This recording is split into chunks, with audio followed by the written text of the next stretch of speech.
All right, let's go ahead and pull up the PowerPoint for the meeting. Sylvia, this is Jenna. I can see the PowerPoint Oh, being great. shared. Perfect. Great. Okay. Okay, then we can go ahead and get started. So welcome everyone. Hopefully you can hear me okay. We're using new audio and visual in the room. So folks online, and just let us know if anything's funky.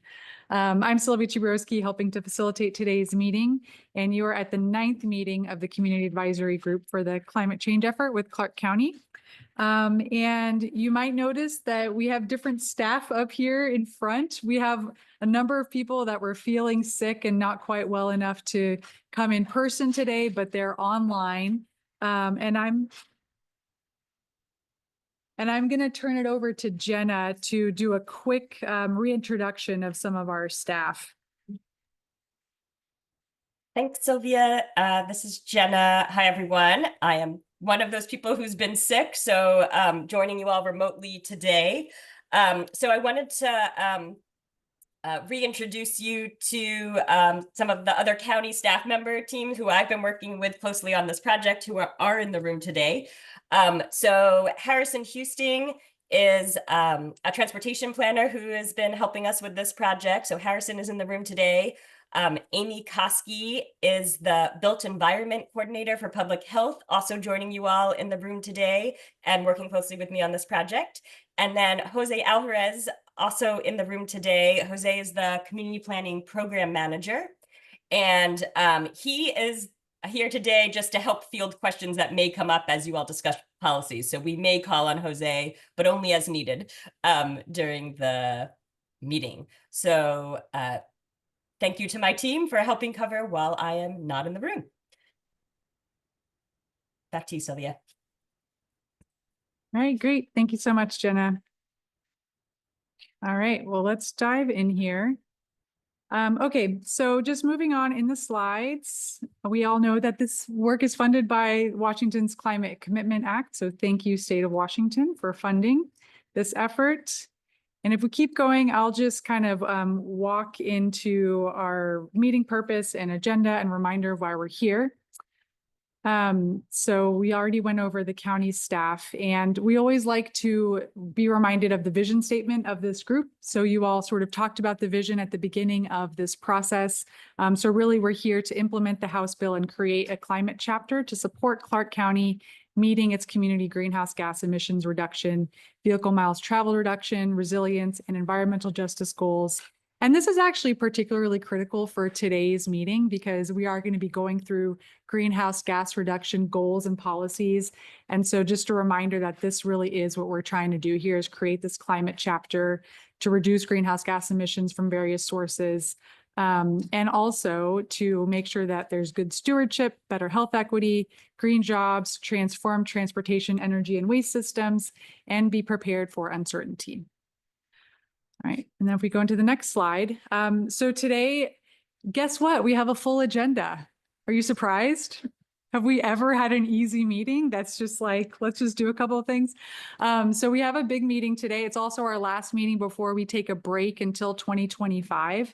And the couple of things that we want to do today are first look at the draft greenhouse gas emissions reduction policy list that you all helped kind of co-create through the brainstorming survey activity earlier in the, a couple months ago, and talk about modifications to that. So you had a pre-meeting survey. A lot of you were able to participate in that, and just tell us which of the policies are most important to discuss today. So we'll kind of try to go through them in an order that makes sense. But we really want to walk away with a list of greenhouse gas reduction policies that are going to move forward for more analysis.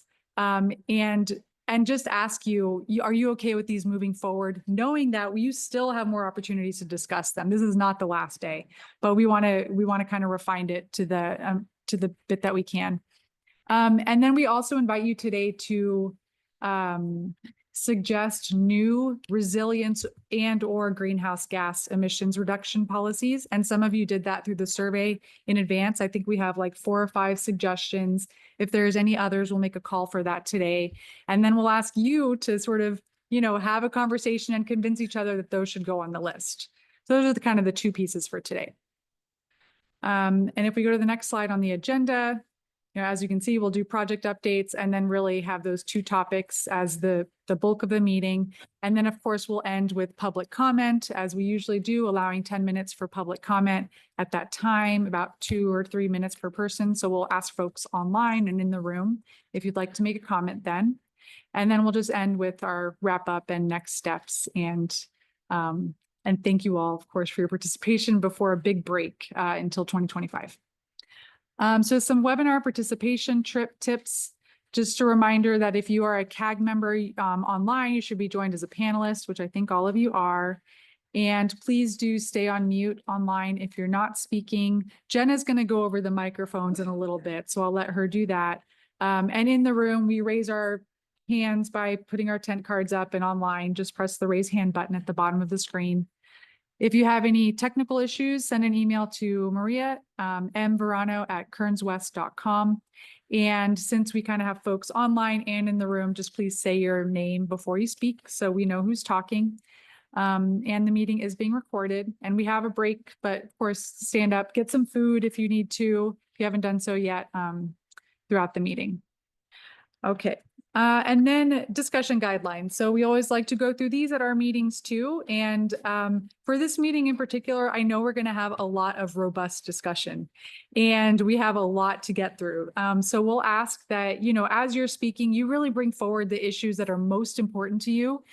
Today we kind of want to hear the top critical things. If something is like not that important, consider whether that needs to be discussed today or whether it's something that can wait for 2025. And as you're talking, focus on the substance, right? Be soft on the people, hard on the problem, on the issues, kind of the substance at the table. And we do hope that you learn from each other and are open to each other's perspectives as we have our conversations. And just a reminder of the chat etiquette. If you're using the chat, just remember to send a chat to everyone so that it becomes part of the public record. And next slide, we just want to approve the last meeting summary. So we sent out a meeting summary. Just going to do a quick check if anyone had concerns about it. We assume not.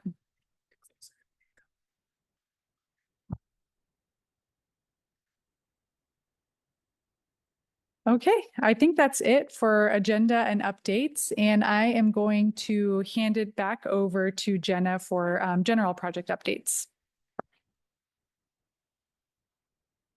All right. Hi again, everyone. This is Jenna. So I have quite a few project updates, so thank you in advance for bearing with me as I go through them. I'd first like to start and acknowledge that Councillor Sue Marshall is in our meeting today. Welcome, Councillor Marshall. Thank you. Councillor Marshall is the council liaison alternate for this group, is going to join as she can if Councillor Belcott is unavailable for these meetings. So welcome, Councillor Marshall. Okay, my next update is to welcome you all back to the back to the larger, spacious room. For those of you in the room, one note to keep in mind about our new audio-visual system: the microphones in front of you are a bit sensitive. We've learned that they can just turn on easily from slight movement. So just keep an eye on your microphone. Try to keep it muted when you're not speaking, just to minimize background noise. But they do seem to pick up sound very well and turn on very easily. But you can turn them on and off with the button at the bottom, at the base of them. For your meeting materials, you all, in your meeting packet sent to you before the meeting, there were some comments from other CAG members that have been received since the last meeting, as well as a few public comments that had been received since your last meeting. So that was in your pre-meeting packet. And for those of you who are in the room, we did print quite a bit again. So just in terms of what's in front of you in your meeting packet. So under the agenda, you'll find a copy of today's PowerPoint slides and the meeting summary from last month. Below that, you will see the results from the first level analysis on the resilience policies. And below that are the results from the first level analysis on the greenhouse gas reduction policies. And then behind that, you'll find an updated comment tracker for the greenhouse gas policy list that includes your feedback from the last meeting added to it. And then at the end of your packet, you'll see the results from the pre-meeting survey.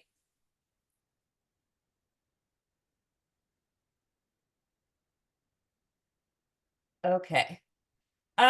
Nicole, can we pull the slides back up for my next item?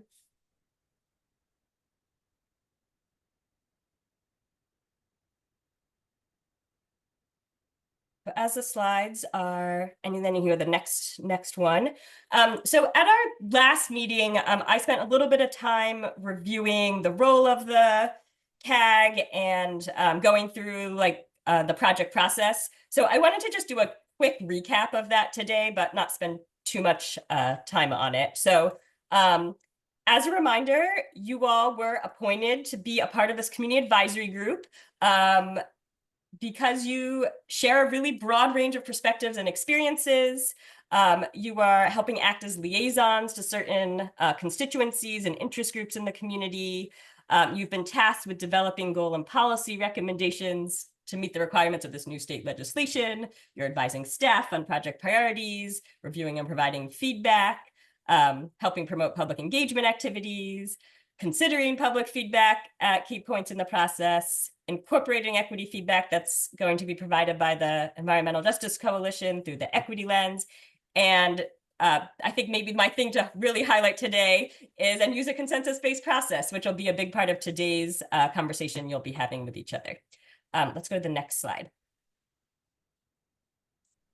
And then as a reminder, the final outcome you all are working towards is a recommendation that will go to the Planning Commission and then the County Council that consists of a list of goals and policies the county will implement that are consistent with this House Bill 1181 legislation. And as Sylvia had mentioned, that means these policies are going to help reduce greenhouse gas emissions in the county, reduce vehicle miles traveled per person, improve community resilience, and will be prioritizing benefits for overburdened communities and vulnerable populations.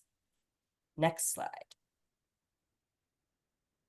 If we look at our project schedule, we are on this slide in what's called phase 3. We are most focused on developing the draft greenhouse gas reduction and policy list right now. Next slide. All right, and then we also went through this more detailed timeline last time. I won't walk through the whole thing today, but I do want to highlight the main things we'll be focused on today, which are starred on this screen. So we will primarily be focused on reviewing and revising the greenhouse gas reduction policy list, but we'll also be opening the opportunity for any final additions to either that list or the resilience list. And then we will also spend just a few minutes looking at the results from the first level analysis. Next slide.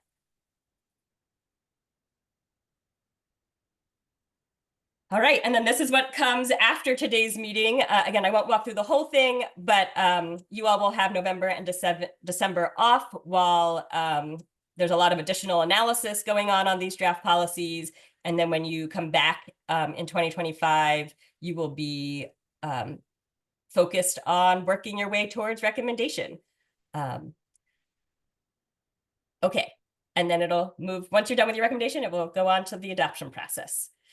Okay, let's go to the next slide.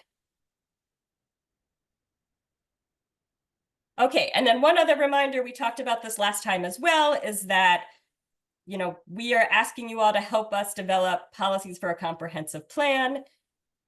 These policies will be serving as a guide to the county, and they tend to be big picture and long-term. And more, you know, specific details and next steps are going to be needed once these get adopted to implement them. So if we do find ourselves getting sucked into the weeds today in some of the discussion, we may remind the group to just remember, take a step back, think big picture in terms of long-term policy ideas. Okay, that was my recap on process. let's go to my next item in my update. Okay, so I'm going to switch gears and do a quick recap of the results from the first level analysis work that has happened since your last meeting.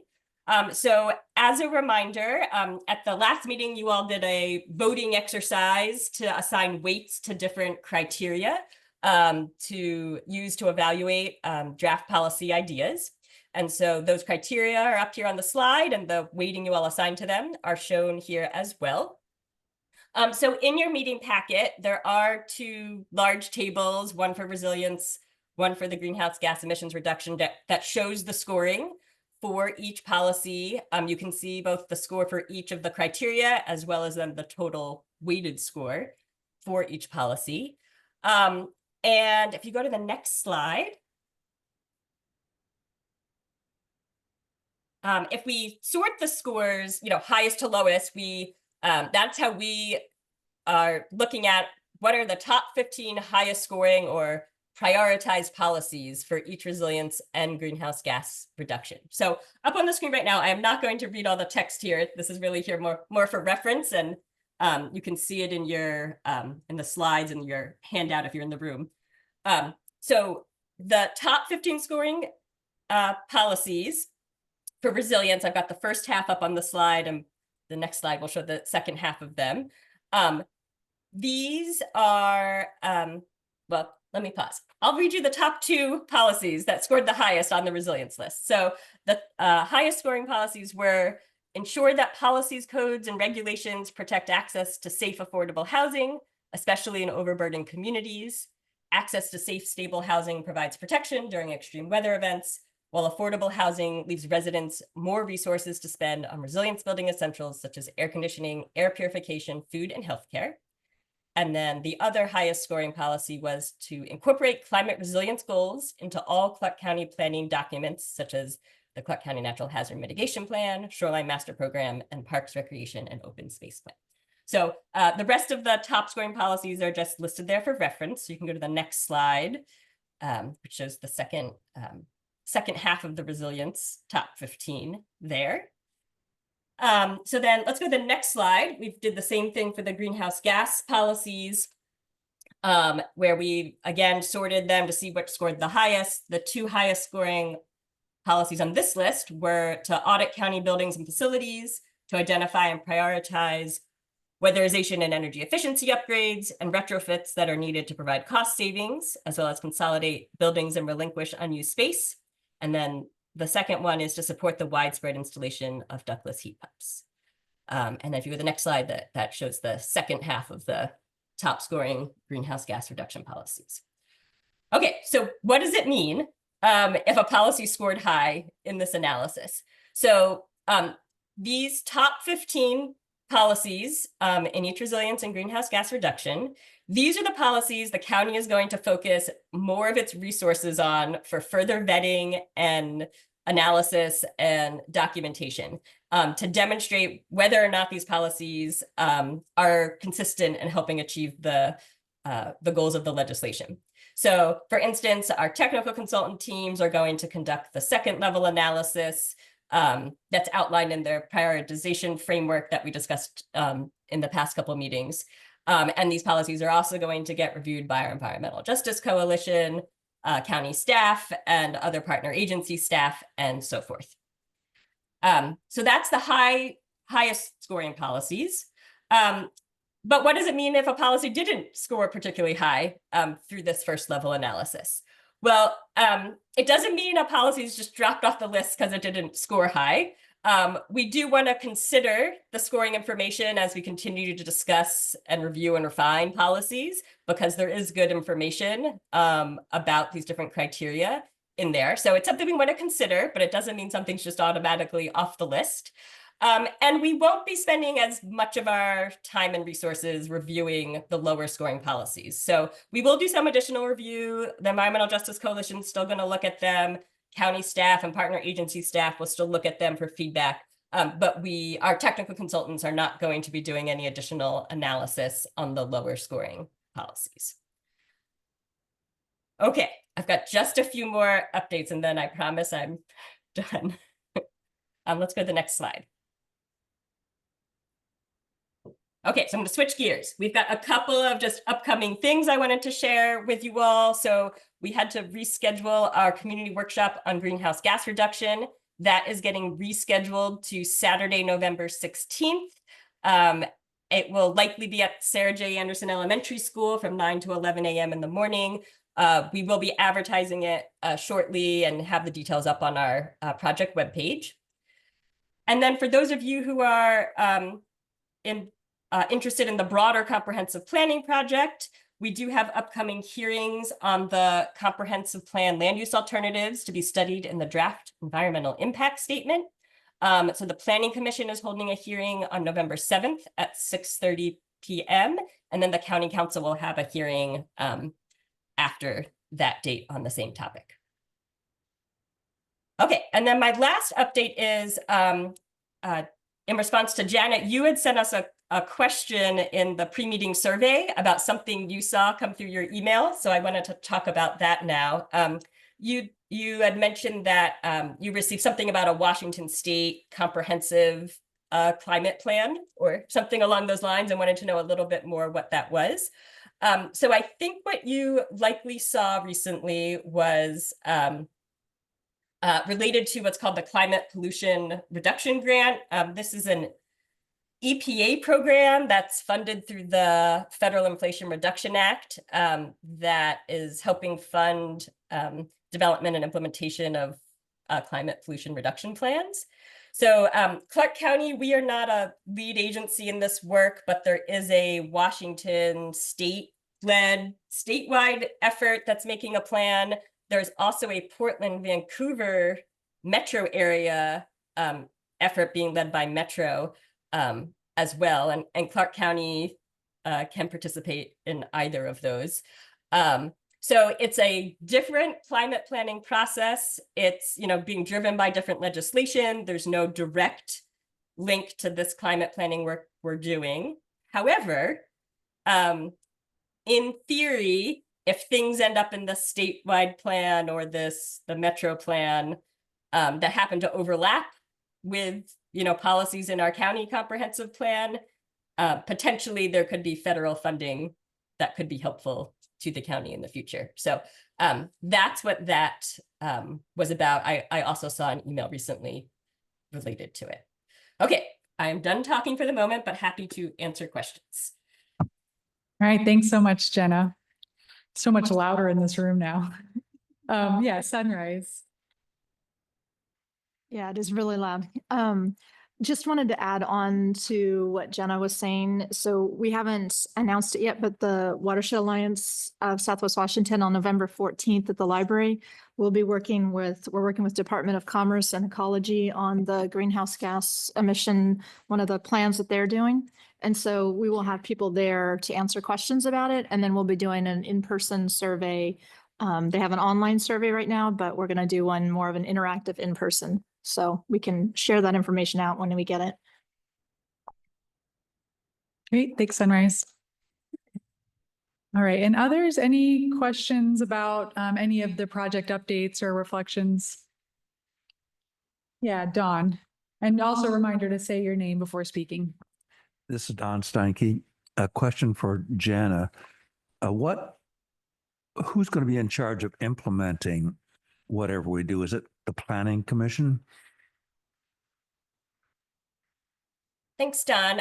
In terms of what, I'm assuming that's in terms of what comes out of this project and the policies that end up in the comprehensive plan. That will be, the county will need to figure that out. I think at a very high level, in terms of just looking at the draft policies that we have, the policies touch a lot of different county departments, for instance. So there's going to be a lot of different people and departments that would need to be involved in the implementation. But the actual, coordinated how we're going to do the implementation is still yet to be determined. So I think for now, we're just working on develop the initial policies and plan. Great, thank you, Jenna. Yeah, and Anne? So is there a particular number or a specific number of goals that we need to end up with? Do we have to be eliminating anything?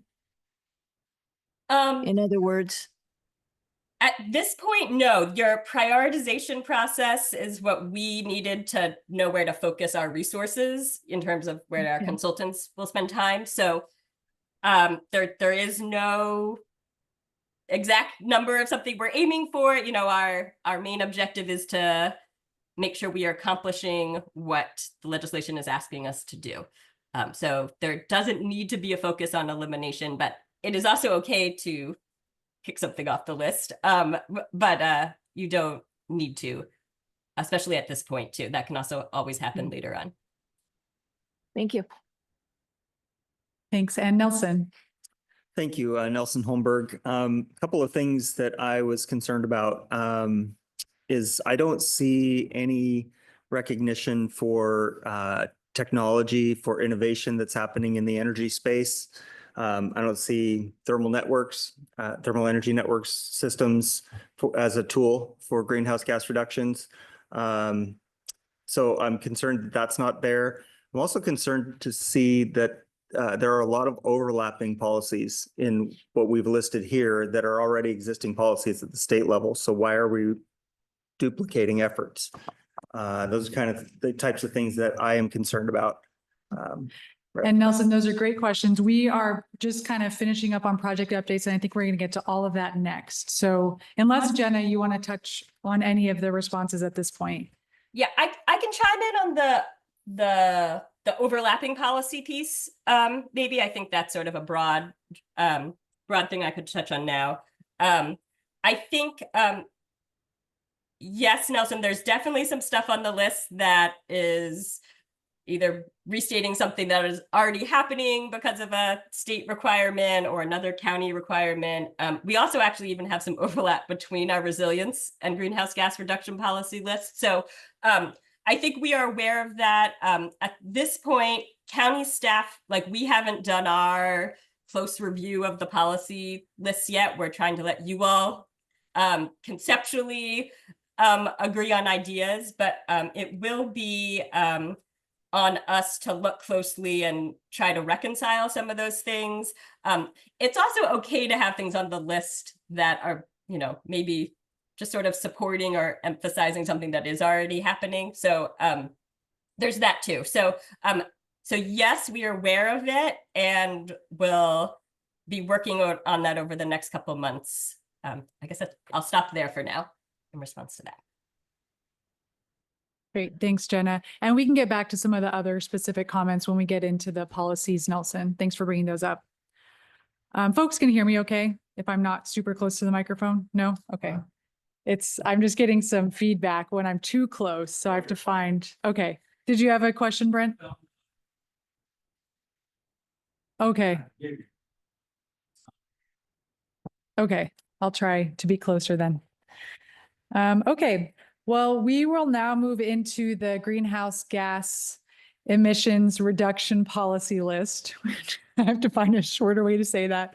And I think I'm actually going to turn it back to Jenna for a little bit of just reminder of where we are in the process, and then we'll kind of do some framing and walk into it. And just for those folks in the room and online, this is really the handout we're going to be using for the next hour and a half with the green, yellow, and red colors on it.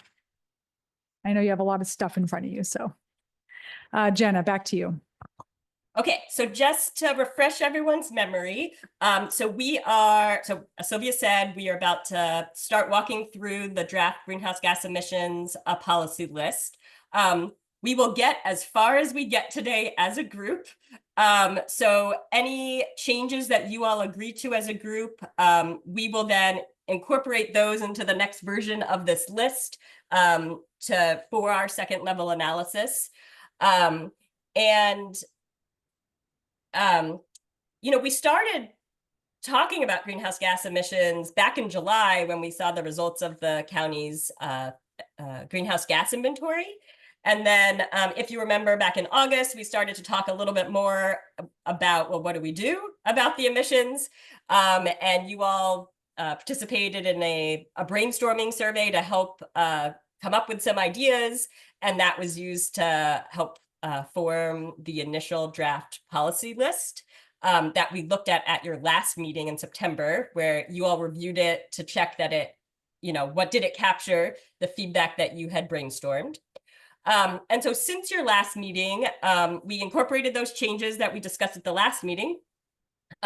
We also have shown it to our Environmental Justice Coalition. They just did some also initial preliminary feedback. So the updated policies that you all reviewed in your pre-meeting survey and that we'll be reviewing today reflect those changes made since your last meeting.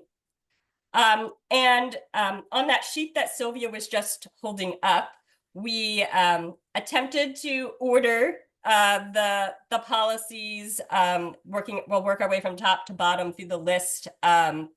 We basically looked for the policies that seemed to have the most concern around them, and then took whatever the goal was for that policy. We took that goal and all the policies under that goal in a chunk. So that's how it is organized. And as I mentioned, we're going to get as far as we get as a group. Anything we don't get to today, we will pick up and continue the conversation when we reconvene for the last few meetings in 2025.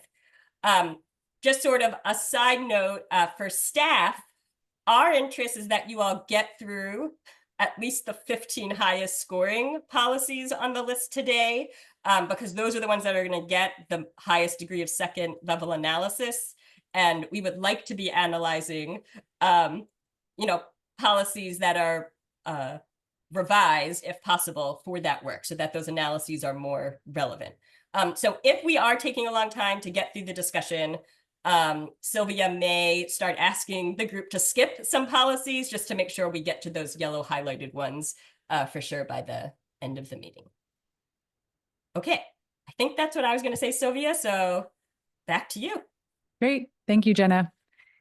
Yeah, so today, kind of the question that we're going to be asking you about each of these policies or sets of policies is, do you support this policy staying on the list for further analysis? And knowing that in 2025, we can still come back to them, right? So it's not a, yes, this is my favorite thing, we can do it. We have 3 meetings in 2025 to make your final recommendation on the suite of both resilience and greenhouse gas reduction policies.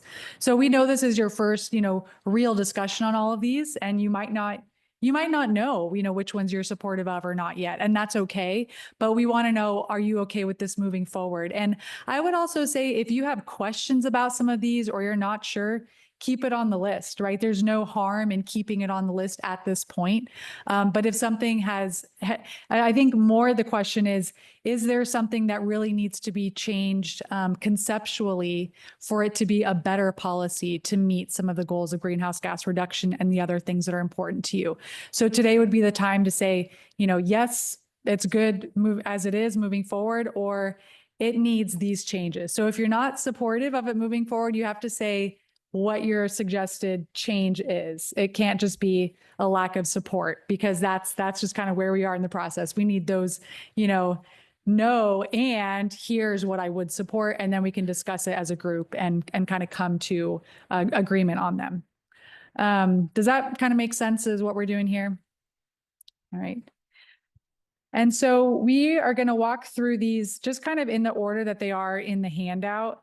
And as Jenna said, we have the policies and goals listed on the left, and then all the stuff on the right-hand side, you can either choose to look at or not. That was kind of our organizing principle for how we're going through these goals and policies. So the ones that have more red, you said in the survey, you had more concerns with. So, we're talking about those first. And not all of you participated in the survey. Just a minute, Nick. Not all of you participated in the survey, and that's okay. It was really just meant to help us understand where's the most kind of issues and concerns with these. So we still can have a lot of discussion today. Yeah, Nick. Just for everybody's benefit, your staple should be on your right side. And so you can flip it this way. It's probably not what you're used to, but that's the beginning page, but they're on the right side. It got confusing for me, so I just wanted to share with everybody. upside down. Thank you. Thank you, Printer Collation, for doing this.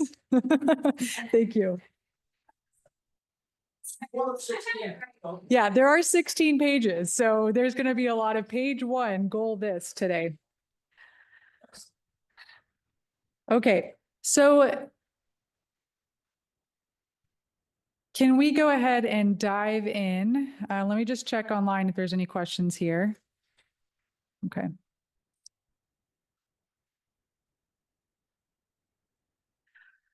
All right, I think Nicole is going to share the screen with the Excel spreadsheet so we can kind of be looking at the same version. And if there are changes proposed to some of these, she'll make a note of those in the spreadsheet too. So we kind of are tracking what we're agreeing to today. All right. Can you see the right thing? Yes. Is it? Perfect. Yeah, and you can zoom in quite a bit. Okay. We're going to start. You'll see the first one here. We have goal 5, promote transition to renewable energy. And then we have 3 policies under that one. So I'll just see a number of you said you had some concerns about these. You know who you are because it says it on the spreadsheet. And maybe some of you who didn't participate in the survey also have issues or concerns about these. So I'll just open it up to you all.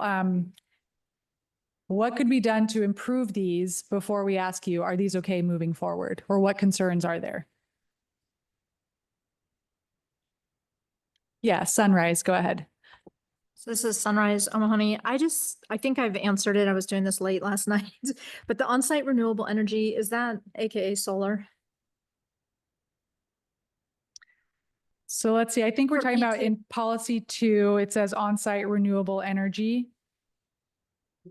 Yeah, is that solar? I will maybe ask the technical team if you have thoughts on what on-site renewable energy means there. Yeah, this is Tracy. Solar is one example of on-site renewable energy. Can I ask what other sources are considered there? This is technology agnostic. It's just an open consideration for renewable technology as it is technically and feasibly available. So typical sources of on-site renewable energy, solar is the most common.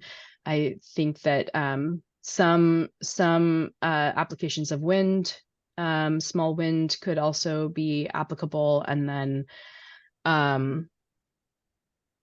then there are there are site-specific opportunities that might include things like small biomass boilers, geothermal. So lots of options with on-site renewable. Thank you, Tracy. I'd like to make sure that thermal is listed in that, if that's considered. Also, how about small scale nuclear?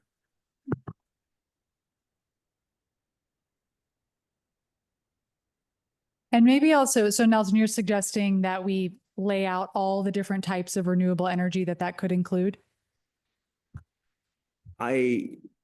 With recognition that things could change, yes. I admit that, but I think specificity in this case would be helpful to everyone involved. I mean, the group of folks that are going to look at this outside of this group may have the same questions that we have. And I think specificity would be helpful, especially from a consistency perspective as these are being considered. I'm seeing a couple of head nods for that. And Noel, do you have a new comment, or is this? Oh, I mean, is it on the same topic or is it a different comment? I guess it's more language than anything. Okay. The word support, can we define? I'm just curious what that means. In policy 1? I support you by helping you do something, or I support you by, punishing you for doing something. Oh, Great. I guess I don't get to speak the rest of the night. Did your microphone go? Oh, I see. Okay, let's come back to that in just a second, the word support, because I just want to take each issue in order to see how others what others think about listing out all the different types of renewable energy in policy 2 within the language there. And also, technical team, county staff, if there's anything that you want to say about these, please jump in. I know it's harder when we're not all online together. Actually, Josh, go ahead. And then I think Justin and Andrea, are you both for this comment? Okay, I'll go to you both next. Go ahead, Josh. Thank you. Just quickly, I just say that small nukes are very intriguing and there's a lot of effort on that front. I don't believe they're currently called renewable, but they are called zero carbon or low carbon, depending on the method. But we could also itemize those things later if that would be helpful.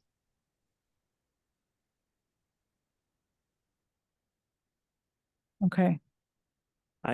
I do think it'd be helpful to have consistency in language so that all of the panels that consider these policy ideas are on the same page. So I'd like to see it sooner rather than later. Okay, great. Andrea and then Justin. Yeah, Andrea Smith, Smiley, I'm changing my last name and it's confusing.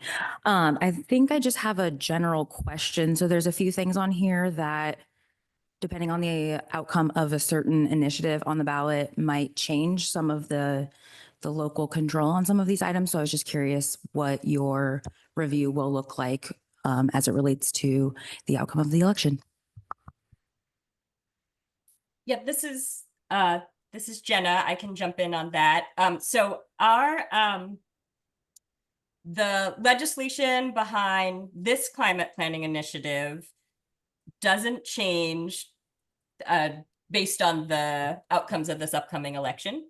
So this upcoming election could potentially impact funding that's available to do some of this work, but it doesn't, there's nothing that I'm aware of that, ties specifically to this Growth Management Act legislation we need to implement. So I think there's a lot of unknowns in the future around the how you implement this, where do you get funding from, all of that. So we are coming up with a policy list knowing that there's a lot of uncertainty on the implementation side of things. So I don't know how helpful that is or not, but I guess that's my attempt at answering your question, Andrea. All right, thank you. And Justin? This is Justin Wood. So I kind of want to take my comments in order. First of all, I look at G5 policy 1 as, supporting. I don't think that reads to me as a requirement. So I wanted to make that comment, and I would be supportive of that language, given that to me, it doesn't sound like a requirement. And then policy 2, I did want to go back to our project updates. And the first thing that was prioritized was ensure affordable housing. And when we're talking about what I read in policy 2 as requirements for all electricity ready, on-site renewable energy, battery storage, and electric vehicle charging, I think if those are requirements on private development, that's going to skyrocket the cost of housing, whether that's rents for multifamily product or increased sales price for sale product. So I would be supportive of changing the language here a little bit and striking on-site renewable energy and battery storage so that it reads, ensure new construction is all electricity ready for energy transition, including site development that plans for things like future electricity demand and electric vehicle charging. And that would be it. So your concern is with, it sounds like it might be requiring things like on-site renewable energy and battery storage. So you'd like to strike those words. Okay, I'm hearing that. I know we didn't finish on your comment, Nelson. So maybe just before we go there, it's in the same policy, so that's important. Is kind of, I think that your comment is you want more types of electricity to be, renewable energy to be included here, or more all encompassing.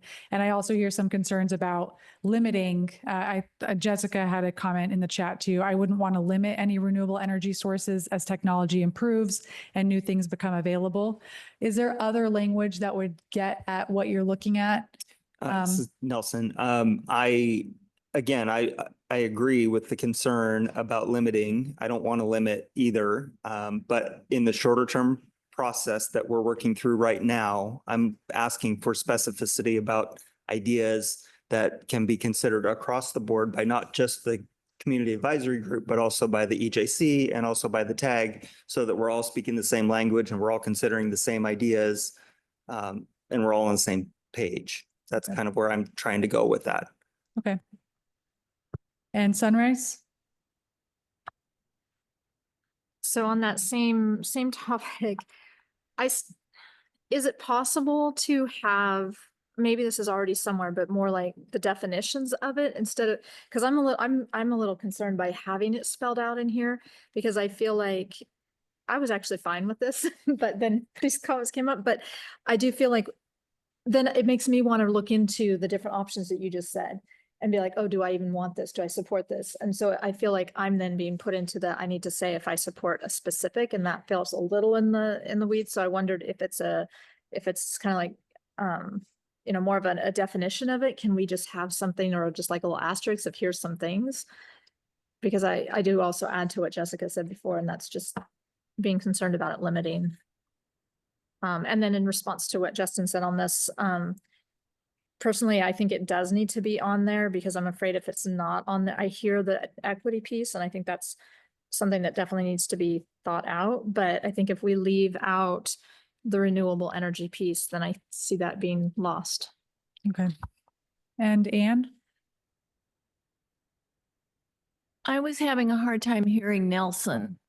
So I'm sorry. And then Sunrise, I was having a hard time hearing you too. So I'm going to just request that you guys speak into the microphone. How about that? So I'm not clear. I'm just wondering if you could do a quick review of Nelson's suggestion that seems to Yes. be the catalyst for this conversation. Yes. I'll do a review of Nelson's suggestion Sylvia, and some of the I'm concerns. willing to withdraw. I support Justin's suggested change. I'm willing to withdraw for the sake of the conversation and sake of time. Okay. I support Justin's proposed change, though. Okay, and just Nelson's change was, suggested change was to list out the out types everything. of renewable Yeah. energy that could be Yeah. considered. And so I'm also hearing from Justin to just remove on-site renewable energy at all from that list. And I heard from Sunrise kind of concern with that. Nick, go ahead. There's got to be some compromised language here that, but I think we're on the right track of going down that pathway. That's what I'm trying to say is we need to figure out some wording that everybody can agree with, that it brings in Nelson's points of view and Sunrise is there, that everybody can be happy with that. So I don't know if we're there yet, but I think we need to spend a little bit of time to do that. Yeah, that's great. And if people have suggestions for that, this would be the time to bring them out. Andrea? Yeah, to speak to some of the concerns, I guess I have recommended language. I don't like, based on a comment earlier, that we're being energy agnostic. I don't like that we include and I feel like I'm not talking very well in this. So I feel like we should not include the language that says all electric ready. What I would like to see instead would be ensuring new construction is high performing or energy efficient, something along those lines.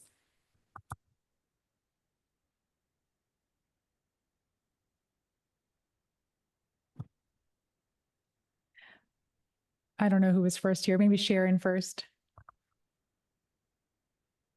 This is Sharon Ferguson. I think you went over it before, but I may have missed it. Are we then voting on these proposed suggestions at some point tonight? Yes. Yeah, Okay. we would be asking, do you support keeping this on the list to move forward, knowing that we can still massage them a little bit in 2025. However, the ones in yellow are going to go for further analysis. So it is more important that we get like critical comments and changes today.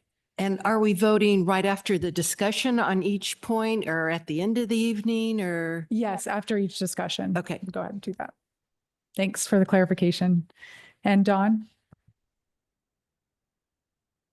This is Don Steinke. I have 3 comments regarding thermal energy networks. Nelson, has Northwest Natural Gas applied for any of the grants that are available for pilot projects for TENS? Cool. And so that's important to have. And so I support thermal energy networks. And then regarding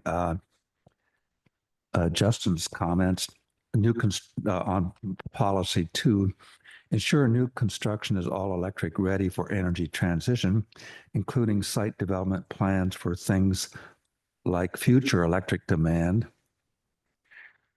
and electric vehicle charging, I think is the way he wanted it. But also we need to consider maybe having at the end of that and consider on-site renewable energy and battery storage. We're short of electricity. I go to the PUD meetings all the time, and we are very short in the Pacific Northwest for capacity. We have enough electricity for average every day, but when we have peak demand, we are short of, they call that short of capacity. And so every building that's built has a potential to be part of the solution. And so I would not like to just rule that out. And then the state of Vermont, about a year ago, said we're going to give a battery to every customer. It's cheaper to put a battery in their home than it is to build a new gas power plant. And so it's batteries, on-site batteries are beneficial. I don't know that it should be required, but they're beneficial. Thank you. All right, thank you, Don. And we do have to keep rolling. We're on our first policy that we've discussed, but I want to point out, Don, I think you suggested a change that maybe gets at what Nick was saying is a little bit of the give and take here. I think I heard you say, change it to something like site development that plans for things like future electricity demand and electric vehicle charging and considers on-site renewable energy and battery storage. Is that what you said? And it sounds like that's sort of, de-emphasizing those pieces so they are not mandates, which sounded like that was your concern, Justin. I wonder if that would be acceptable. Yep. So I agree with Don, agree with that consider language, but it needs to make sure that it's not a mandate on private development.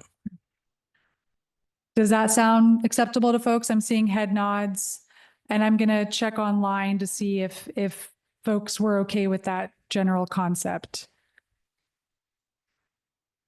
Okay. And do we need to do this? So 10 cards up if we're okay with policy 2 with just that change at the end, kind of consider on-site renewable energy and battery storage instead of making it seem like what sounds like it might be a mandate. Okay. I see all thumbs up here, and online I'll just ask if there's any concerns, please say them. Sylvia, so it's changing ensure to consider? Oh, no, it's not, but is that a consider? That's not the suggestion. Okay, so. It's, let me just read it maybe. Yeah, that It would would be be, good. and folks can, correct me if I'm wrong, but this is what I understood. Ensure new construction is all electricity ready for energy transition, including site development that plans for things like future electricity demand and electric vehicle charging and considers on-site renewable energy and battery storage. To kind of de-emphasize those 2 pieces. And I think Nicole might be putting it online too. And we're trying not to wordsmith here. But that is the suggestion. Sound okay? Okay. I think we captured the spirit. Thank you all. Let's go back to policy 1. And somebody had a suggestion on that one. I think it might have been you, Noel. Going back to policy 1, you were asking for clarification on support. Yeah, just, that's kind of a broad spectrum.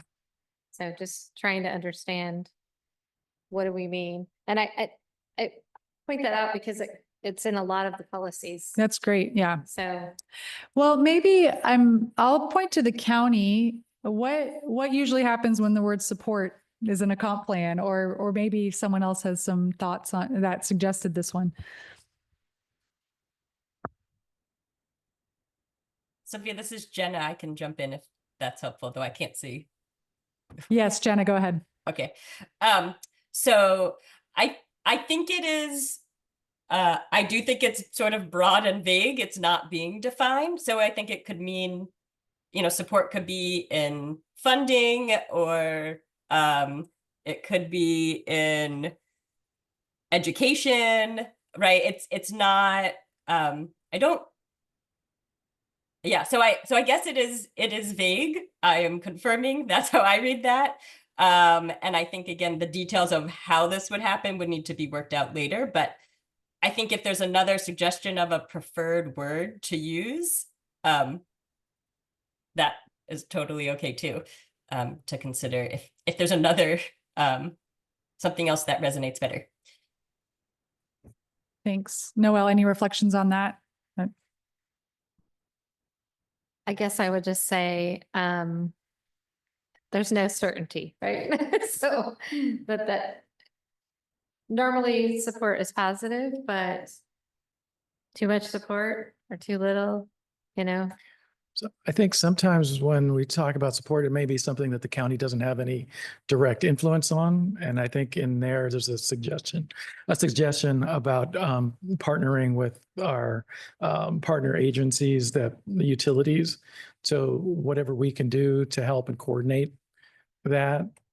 So I think that's a lot of what the vagueness, and also helping and working with other agencies where we may not have a direct impact on a policy. We could work with other agencies to try to manifest that.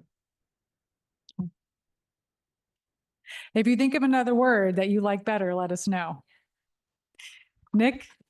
Well, we're going to have to make that decision for about 15 more goals, because that's the same word as support inside there. So we had a plan when we did those goals there. Let's think back and say what we were thinking about the support before we drop it. Okay. Great. Thilo, go ahead. Hi, this is Thilo. And just taking a look at that, the word support, like you said, what does it exactly mean? But we could say something like, we can explore ways in which we can find ways to support, these different things like energy installation, or whatever. We don't have to exactly say support, but we could explore different ways of how we could support some of these things, because that's really what we're doing, right? We're looking for different ways we can support different ideas. I don't know. Okay. So explore ways to support. Anne, did you have a comment on this one? Yeah, I'm basically echoing Noelle's comment and Neil's comment. Oh, Nick, excuse me. Correct. Right. I think throughout here, the word support is frequently used, and there's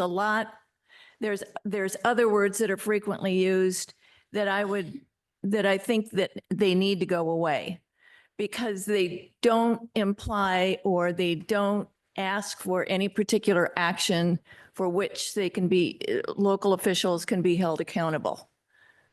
It's real easy for them to say, sure, we support renewable energy. Yeah, I think it's great. But it doesn't mean they've done anything about supporting. So somehow we have to come up with words that are action and that can be measured, done or not done. How about if we say define ways to, But they're still not doing it if they define it. but to, We're asking them to do these things. Mhm. Yeah. So you want these to be more actionable Right. and to have more Right. accountability. Yeah. Sharon? Yes, I just want to say that the word support is very, very common in comp comprehensive plan language. You can look at any comprehensive plan across the country and they will all use the word support. It's a very common word. It's not a trick word. It's not a scary word.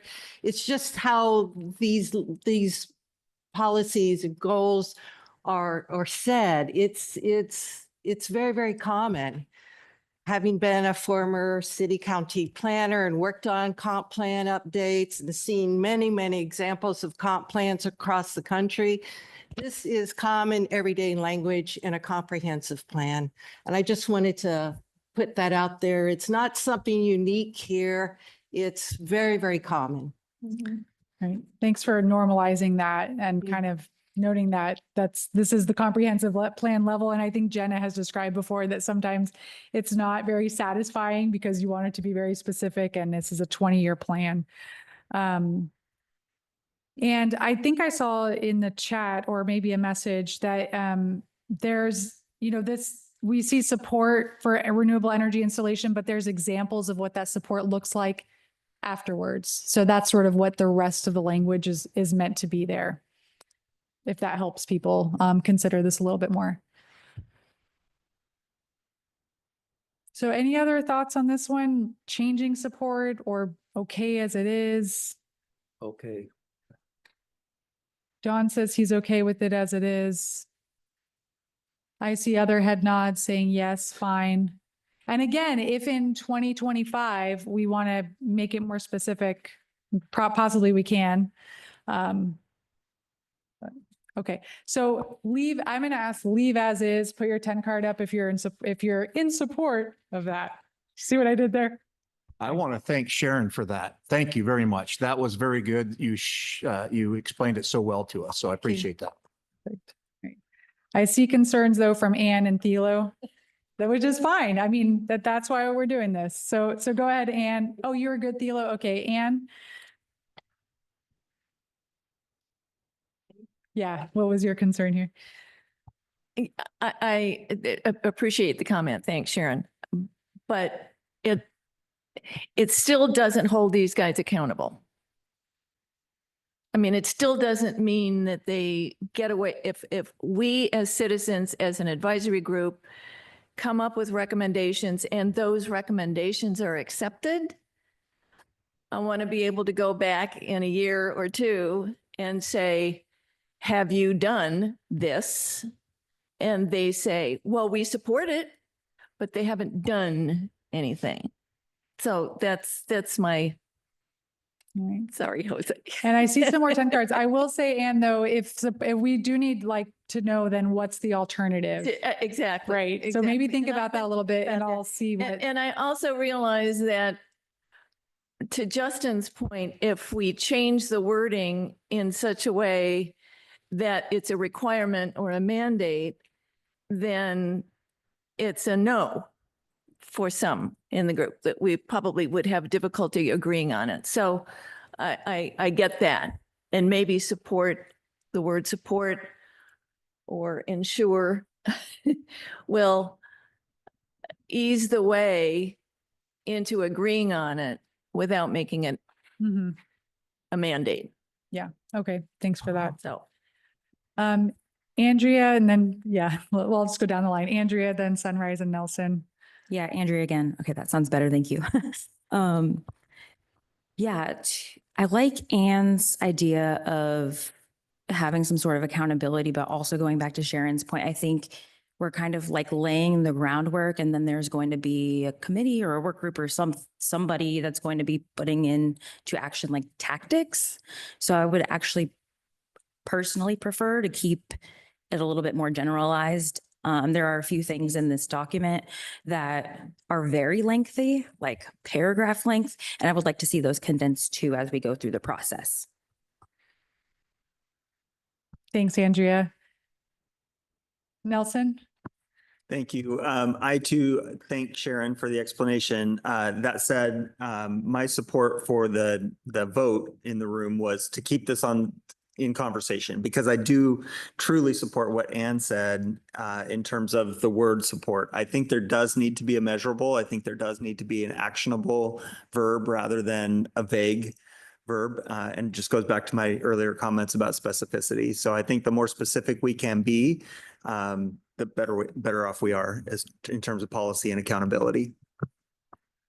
Great. Thank you for that, Nelson.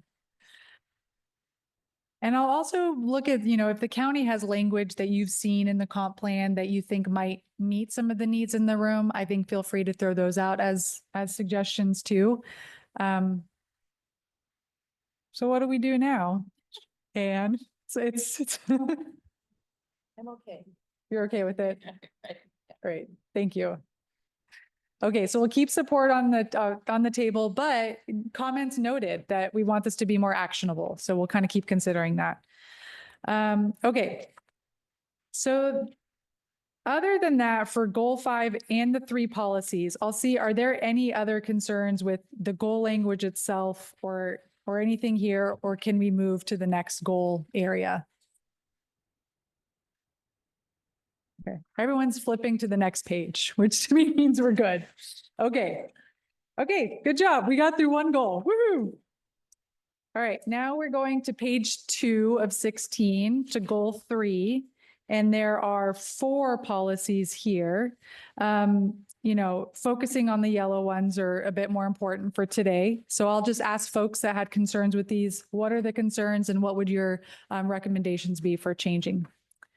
And let's go to Nick first.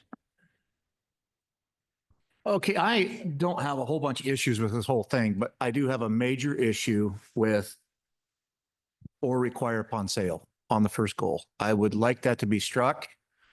So the City of Vancouver tried the same thing with their climate action framework, and they went to their constituents, and the constituents said, not no, but hell no, we don't want that, because it puts $30,000 to $40,000 on that seller when they're selling their house. And so if we want that, then we need to reduce that. If somebody has a gas furnace, then the county needs to reduce the value of the house by 30 to 40,000 if we keep that language in there, because and that will not go anywhere with affordable housing, because they'll have to pay that when they try to sell to move on. I support the rest of the language, but I just feel we need to strike or require upon sale. I don't like that. Parentheses. Page 1. It's not a yellow one, but I feel very strongly about that. Okay, great. And for those online, Nick was referring to goal 3 P1 that says provide incentives for or require upon sale. And the concern was with the or require upon sale language. Okay, let's consider that. Maybe I'll just see what the other comments are too, and then we'll look at them collectively. Justin? So I totally agree with Nick. So I'll make my comments pretty brief. But for one, it's hard enough to buy a house right now. Housing affordability is at an all-time low. We don't need another step in the transaction, which would be an energy audit at the point of sale. It could create an unfunded mandate for the county. Who are doing these inspections? Are these public employees? Are these private employees? And then also, so that's speaking to the cost portion and the feasibility portion in our criteria. And then I also wanted to speak to the authority. It could be legally challenging to implement a policy like this, and it could be construed as a regulatory tankings under the Fifth Amendment. And so we don't want folks to have perceived diminished value because of any energy audit for their real property. So those would be my comments. All right, thank you, Justin. And I can't remember what order these all went up in, but I'll go to Nelson, then Andrea, and go around the room. Thank you, Sylvia. Nelson Holmberg again. I agree with everything that Justin said. Again, I'll try to keep this brief. I was a little surprised to see that this one was not yellowed with as much red as there is in this. It raises a lot of concern that this one wasn't yellowed, where P2 was yellowed when there was just light red on one box. So it was kind of feels like it could have gone the opposite direction as far as which ones were yellowed. I agreed that the potential for unfunded mandates is very, very difficult. And I agree with the comments that Nick made earlier in his opening concerns about this one as well. It's a very, very difficult stance to take, because the City of Vancouver did learn in their process, as Nick said, not just no, but hell no. Yeah, great. Thank you, Nelson. And actually, before I go to Andrea, thank you for the question about the yellow. It means something a little bit different. And Jenna, I'm going to ask you to describe what the yellow highlight means again, or Tracy, whoever wants to take it. Sure. This is Jenna. I can do it. The yellow are the policies that scored high in the first level analysis. So the yellow actually doesn't correspond with where people had concerned. That's more reflected by the red in the comments on the right. So I just wanted to clarify that. So I think it would be with your concerns, Nelson, it did not score that high, which is why it's not yellow, if that makes sense. Anyway, so hopefully that helps. Yeah, thanks. Does that make sense? Okay. And Andrea? Yeah, Andrea again. Also agree with the points that were previously made about point of sale. We'll just point out that that has a huge potential to be an environmental justice concern. I could go into a lot of detail about that, but will not waste your time tonight. So yeah, and then my other concern was on the ductless heat pumps. I think because we're establishing this within the comp plan, limiting ourselves to just one type of appliance over the next 20 years is a little bit of a concern. Great. Thank you, Andrea. And as I go to the other comments, I will come back to you to ask if you have a suggestion for how to change ductless heat pumps to get it something that might be more, or if you have it now. Yeah, go ahead. I would just say something more general, like support the widespread installation of proven energy efficient appliances, something to that effect. Okay. Great. Anne?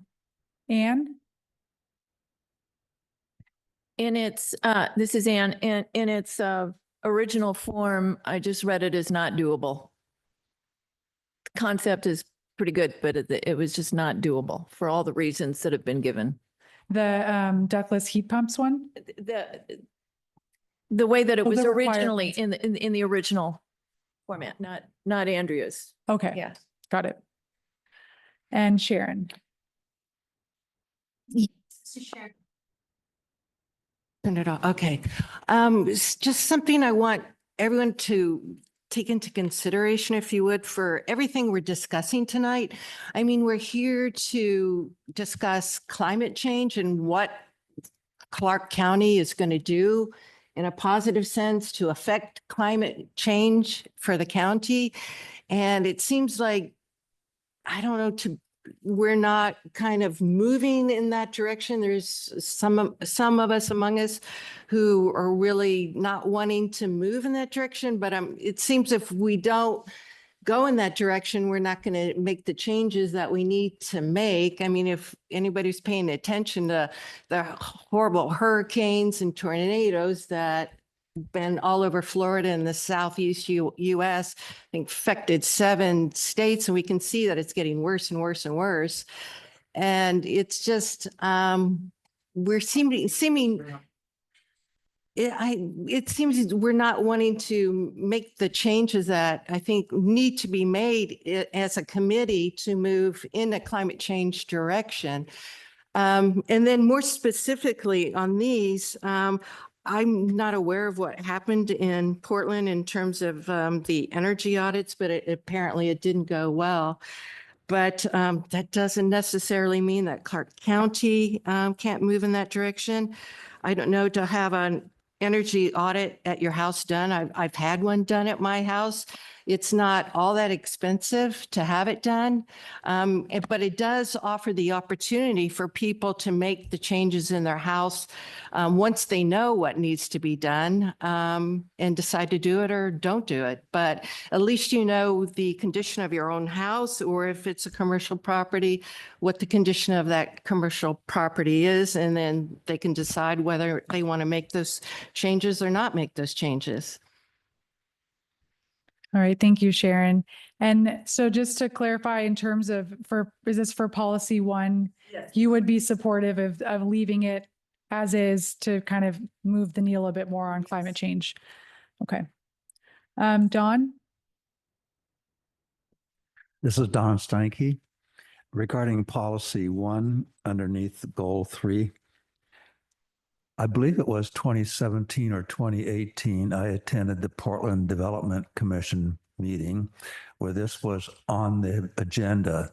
The place was packed with property owners, commercial property owners, but the Portland Development Commission voted to require, without incentives, an energy audit as a form of transparency. When a new tenant comes in, they need to know how much it's going to cost how much it's going to affect their cost of living. If they don't know how much their energy bill is, it seems like it'd be pretty easy just to look at the 3-year average of their energy bills over the last 3 years. Then regarding policy 3, support the widespread installation of, if we don't like the word ductless, I was thinking of saying all electric heat pumps. Maybe we could say, instead of saying energy efficient, say non-emitting heat pumps.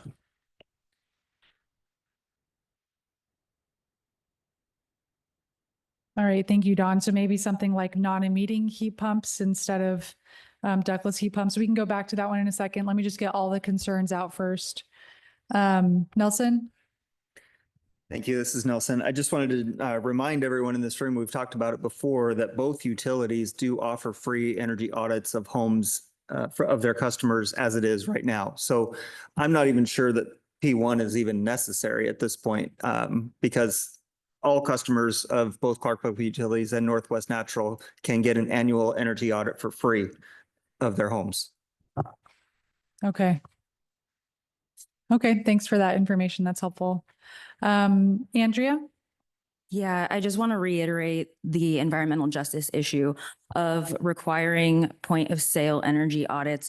Our Black, Hispanic, Latino, different BIPOC communities, they all have significantly less equity within their homes. This will make it worse. And we're supposed to be creating a plan for climate change and resilience. Those are very important, but we also have to maintain the balancing act between housing affordability and the good of our community, and balance that with the climate change objectives that we're here to help solve. Okay, so some equity issues there. Nick? Nick Massey, I want to make the point.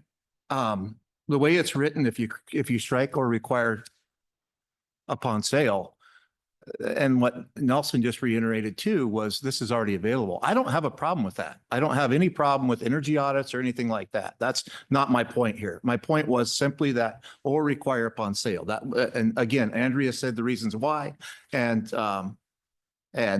yes, Sharon, we have to solve this crisis as we can, but we also have to remember of these, even with people, the elderly that have this same thing when they sell their house. I mean, they can't afford the 30 to 40,000 right now.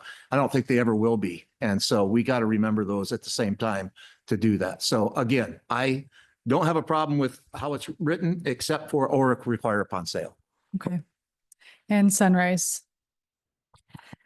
Okay, I guess I'm missing something then. Can somebody, maybe Nick, because you keep putting out the $30,000 or $40,000, what am I missing? Where is that? Because I don't know. I get what an energy audit is. It's just upon sale. I know. Let me. Okay. Requiring upon sale an energy audit, requiring upon sale an energy performance standards for commercial blah, blah, blah, the rest of it. I'm asking what, I guess I'm asking for clarification. I'm just not sure. I just don't understand what is the expensive part. Maybe. Yeah, I can answer that question if that's okay. Okay. Yeah, so basically what happens when you require it at point of sale is you're saying, hey, you have to do this. The findings are going to be in theory public, but you as a buyer have the potential to negotiate those costs. And so if you're saying, okay, I need to replace all of these things because they're not up to the standard of energy efficiency that we have today in like new construction homes, for example, that automatically reduces the amount of money that that person can sell that house for, which is, again, an environmental justice issue when you look at the disparity between how much equity our minority communities have in their homes that they own, which they also own at a very lower rate as compared to their white counterparts. So I just want to make sure that we're not requiring anything that has the ability to hurt our most vulnerable community members. Well, I hope you didn't think I was saying that, but I was just trying to ask, and you answered the question. I was just trying to ask, what is the money for? Not who's getting hurt, who's not getting hurt. Is it climate? Is it not? Just people keep throwing out numbers, and I don't work in the building industry, so just wanting to know, what are we talking about here? So it sounds like, if I understand correctly, using an example, a hypothetical, so the windows aren't up to code for what the current codes are. And so at that point in time, then they would be, I understand what require upon sale means. So then that would be required. So there would be a list of all the energy performance standards for commercial and everything. And then that's what, okay, that was all I needed to know. Thank you. Okay, thank you. And back to Sharon. And then I might have a proposal for this one. Go ahead, Sharon. Yes, I just wanted to say that on policy one, it does say prioritizing incentives for low income and overburdened households. So that says to me that there will be incentives, and I, of course, don't know what those are going to be or how that's going to work, but it is in the policy. Yeah, okay. Can I respond to that really quick?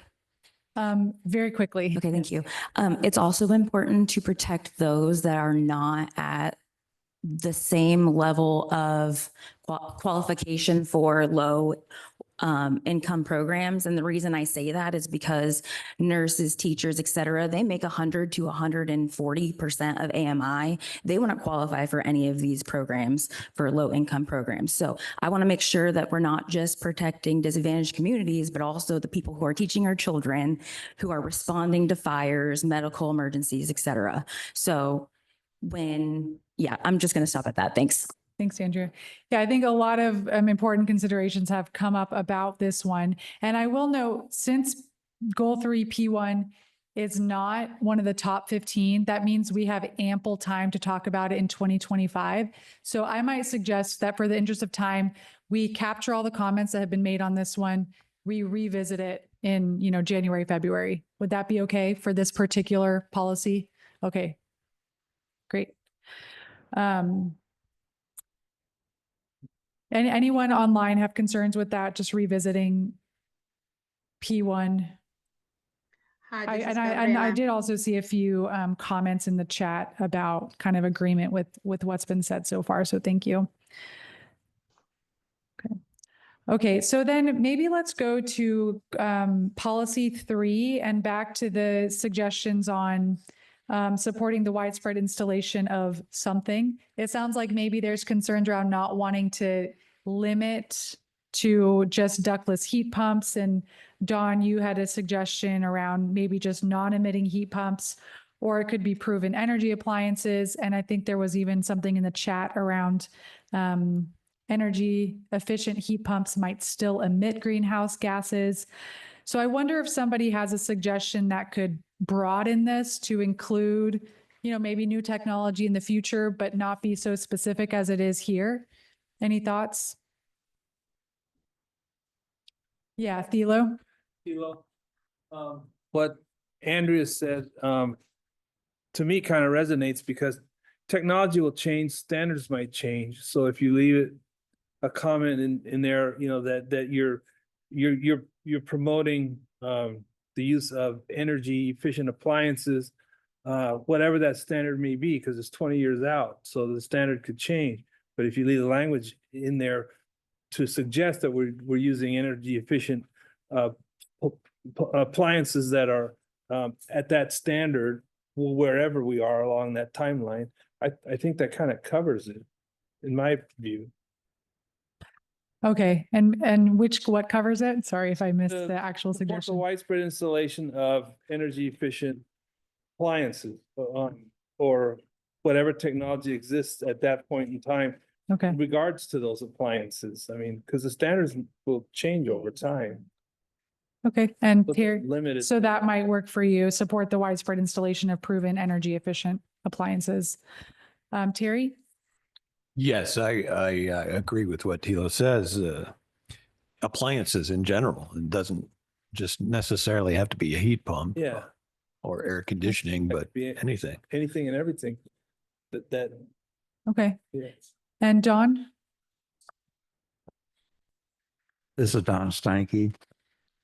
I would support the widespread installation of non-emitting heating systems, heating and cooling systems. And I just thought of something that's been missing from this all along, commercial kitchens. That's a huge challenge that it's going to require more work separately, like breweries and commercial kitchens. That's a big issue that maybe needs to be treated separately. But energy, non-emitting heating systems and heating and cooling systems. Okay. So I think I'm hearing from you, Don, just this real interest in having heating and cooling systems specifically called out here rather than just broad appliances. Yeah, go ahead, Sharon. When I think of appliances, I don't think of the furnace and the air conditioner. I think of the refrigerator and the dishwasher and, the things like that, appliances. So maybe, I don't know, there's room to have both of these appliances as well as heating and cooling systems. Okay. Is this one that maybe, well, I guess any other suggestions here? Yeah, go ahead, Nick. And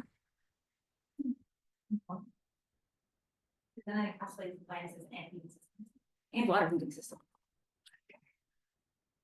HVAC components. Okay. Why is it And one of the top 15? I can't answer that question. I mean, seriously, that is so down on my list of things to talk about. We've already got the Building Code Council that has a energy code, and we got Energy Star appliances. We got a whole bunch of things there on our appliances that are already taking account on the climate change. So I think my move is to move to something else to discuss because it's already happening. Maybe I think, Tracy, do you have a response to why this is one of the top 15?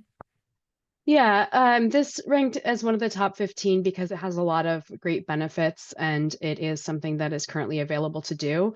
So right now, ductless heat pumps are the highest standard of heating for homes. They have the added benefit of adding cooling to homes that don't have them. So when people upgrade either from electric heat like baseboards or wall heat to ductless heat pumps, or if they upgrade from a gas furnace or even an electric furnace to ductless heat pumps, they gain a tremendous amount of efficiency. It lowers electricity bills and reduces greenhouse gas emissions. It also has the benefit of adding cooling to homes, which if we're looking at overall resiliency is a really big benefit. And so this is something that, according to the prioritization, scored really highly and can be a really good effort. And what I'm hearing from everyone is a desire to not lock in a specific technology that could be improved upon in the future, right? So not locking in something that will 20 years down the road be a less efficient technology. So I would suggest that maybe we take that feedback and then work into this policy, something around installation of ductless heat pumps and future technologies with improved efficiency.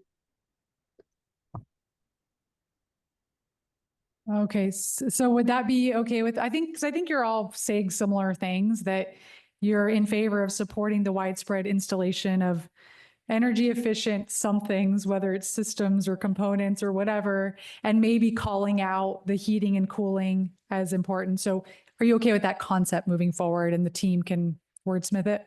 No. Okay, Dawn. You can have a very efficient gas furnace, which pollutes,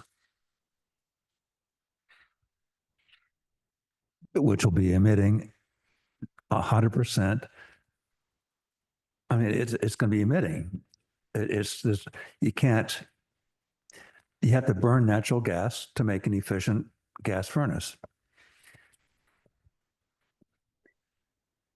So Don, this is Tracy again. My intent with the modification was to make the ductless heat pumps the lowest, the lowest possible standard, and then any additional technology that would be included would have to perform better than ductless heat pumps. So I'm not sure exactly about the wording, but I hear you on the non-emitting, on the electric powered. Just the ductless heat pumps are the kind of worst possible option in here, which are a pretty good option. So let me try again with that. Kind of combining a few of the options here. Something like support the widespread installation of energy efficient systems, or whatever the word is, such as ductless heat pumps or the best technology at the time. These words aren't perfect. Non-emitting, sounds like the word non-emitting is what's important. Are folks okay with that and making sure that the word non-emitting is in there? Any, Andrea, is your 10 card up for this? Okay. Yeah. I have a lot of thoughts on this one.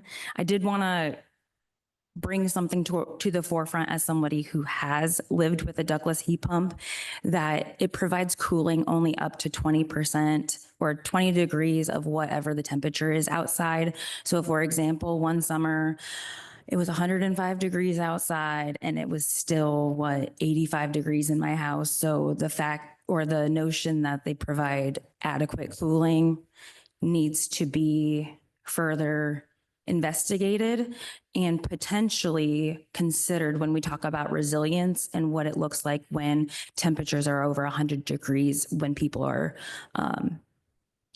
potentially stuck with a ductless heat pump that won't actually help them.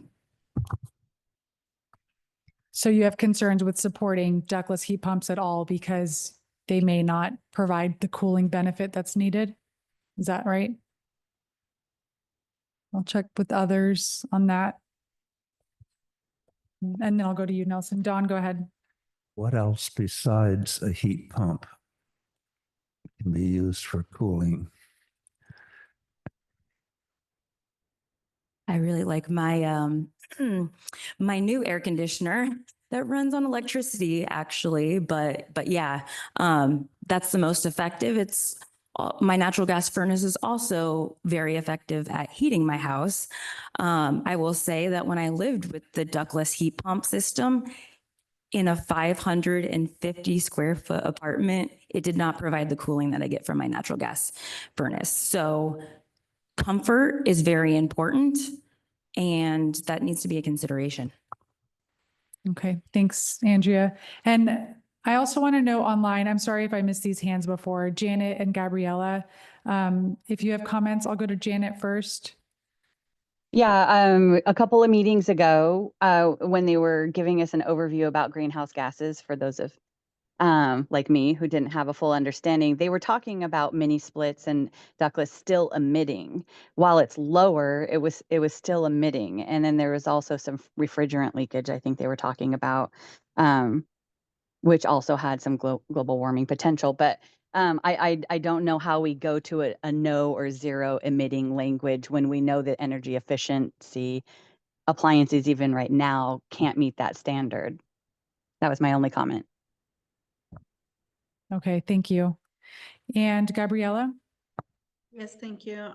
Thank you, Janet. I actually was gonna mention that, like, so far right now, I think everything that we have available is a meeting. So, I'm sorry to interrupt you, Gabriella. We're having a tough time hearing you. Can you speak up just a bit? yes, let me turn up the volume. Is that better? I have problem with my internet connection, so I don't know if that's the problem, the issue. Can you hear me? Not very well, but go ahead. Maybe you can I'm go so as loud sorry. as you can with your voice. Okay, I'm so sorry. So That's better. yes. Okay, thank you. So yes, I was going to mention the same thing that Janet just shared with you about the emission on the units, and about the ductless heat pump. I actually used ductless heat pumps in the past, and it all depends on the brand for the the percentage of cooling. So I will disagree on Andrea with that one, but there are some that are a little bit more efficient than others, but I think it depends on the brand. But yeah, things are still emitting. So I just wanted to make that comment. Thank you.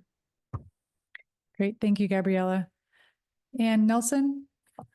I too have concerns about the quote unquote widespread installation of ductless heat pumps. I think, again, we're putting ourselves in a box by suggesting just one technology.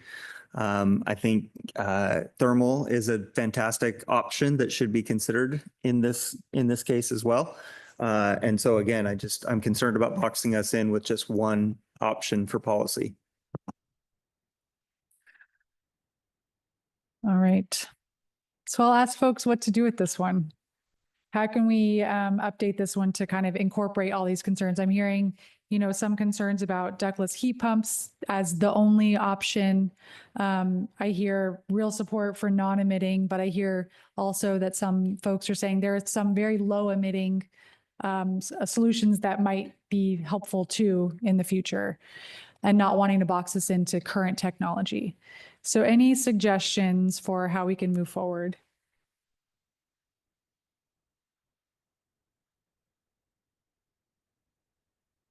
And I'll also see, if the county or the technical team has any comments on this, because you might know the technology that we're talking about, please do weigh in too.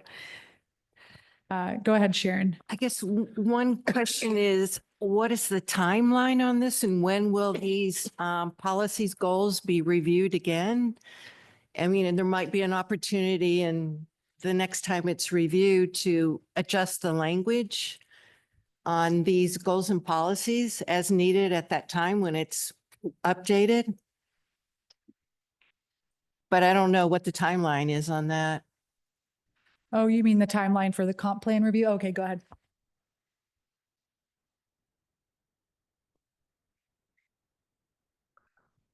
So the comprehensive plan is required to be updated every 10 years, but amendments to the comp plan can be made annually. So it depends on what the request is, what our work program is, what feedback we're getting from council or the community about what changes they want to see in the comprehensive plan, and goals and policies can be amended annually. And Don? Regarding, this is Don Stanky, regarding Andrea's concerns. I think your heat pump didn't do what you wanted just because it wasn't sized right. And a air conditioner is a heat pump. It just can't be, it isn't reversible. If it's called a heat pump, it's generally reversible. So I've heated and cooled my home for almost 45 years with a central heat pump system, and I have no other option. And then you might have misspoke. You said that your gas furnace cools much better than your, okay, so clarified, thank you. All right, thank you. So I'll read, I see a suggestion from the technical team. And actually, Gabriella, is your hand up for another comment, or is that from before? I don't want to miss you again. Yes, it's another comment. Can you hear Okay, me? go ahead. Okay, yes, so about the language, probably for policy purposes, we could say something like the lowest emission or zero emission available, like current available, because of the timeline. Some kind of language in that way, so it is not stuck into the technology that we have now that probably will be obsolete by the time people still look at these recommendations. That was just my only comment. Thank you. Okay, thank you. Yeah, and I think I'm going to combine that with a comment from the technical team on what if it is something like support the best available technology improvements for home heating and cooling systems.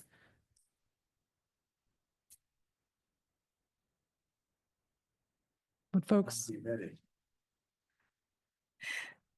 It sounds like Dawn is needing the non-emitting language in there, and that's of concern here. So that's what we're wrestling with, is how can we move something forward that meets all needs. Andrea? Thank you.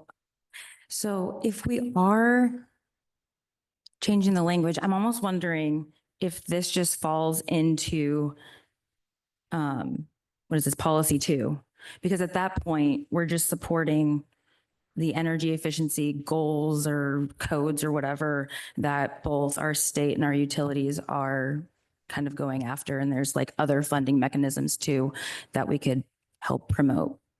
I don't know. I'm not sold that these have to be two different policies. And Thilo?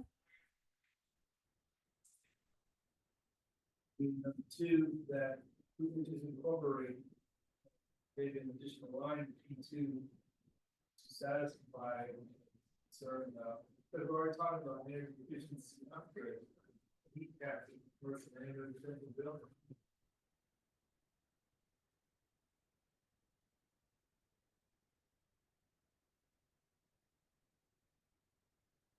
Standard of like maybe a non-emitting systems, we could just combine the two.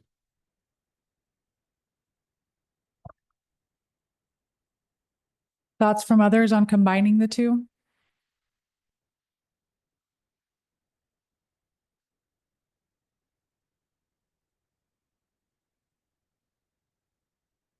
I'm in favor. This is Nick Massey. I'm in favor of combining the two also. Okay.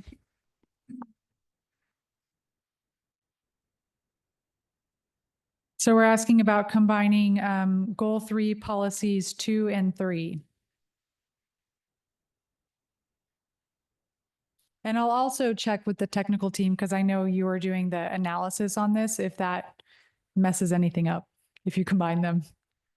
Because that's a novel thing that we hadn't talked about yet, was combining these. I don't think that it would be, this is Tracy. I don't think that it would be an issue to combine them. I think to get full representation, I would just call out heating systems probably. So it doesn't get lost in the energy efficiency. Okay. Sharon? Yeah. Okay. Would you support combining them?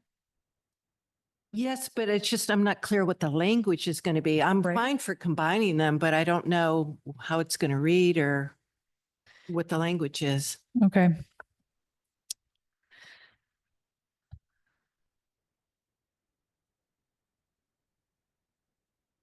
Would folks be okay with the team just taking on combining these two and incorporating kind of the concerns here? And so I think it would sound something like taking policy 2, but adding in language around supporting the installation of efficient heating and cooling systems.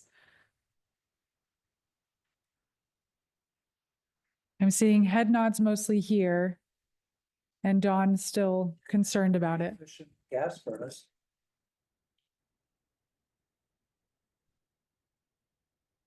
Okay. Yeah, Nelson. So I can appreciate Don's concern about the term non-emitting being included. My question, however, though, comes from what Janet said earlier about what is the definition of non-emitting? Are you thinking non-carbon emitting? Are you thinking non-freon emitting? Because cooling units are going to, at least under current technology, they're gonna emit freon. So I think that's where people are starting to be a little concerned. I agree that, this is Don Stanky, I agree that I was not thinking of the refrigerant leaking. And I've done some investigation on that. And generally speaking, it's not normal. It would be an accident that if it were to leak. However, Japan has been using a very low carbon global warming potential gas in their heat pump systems.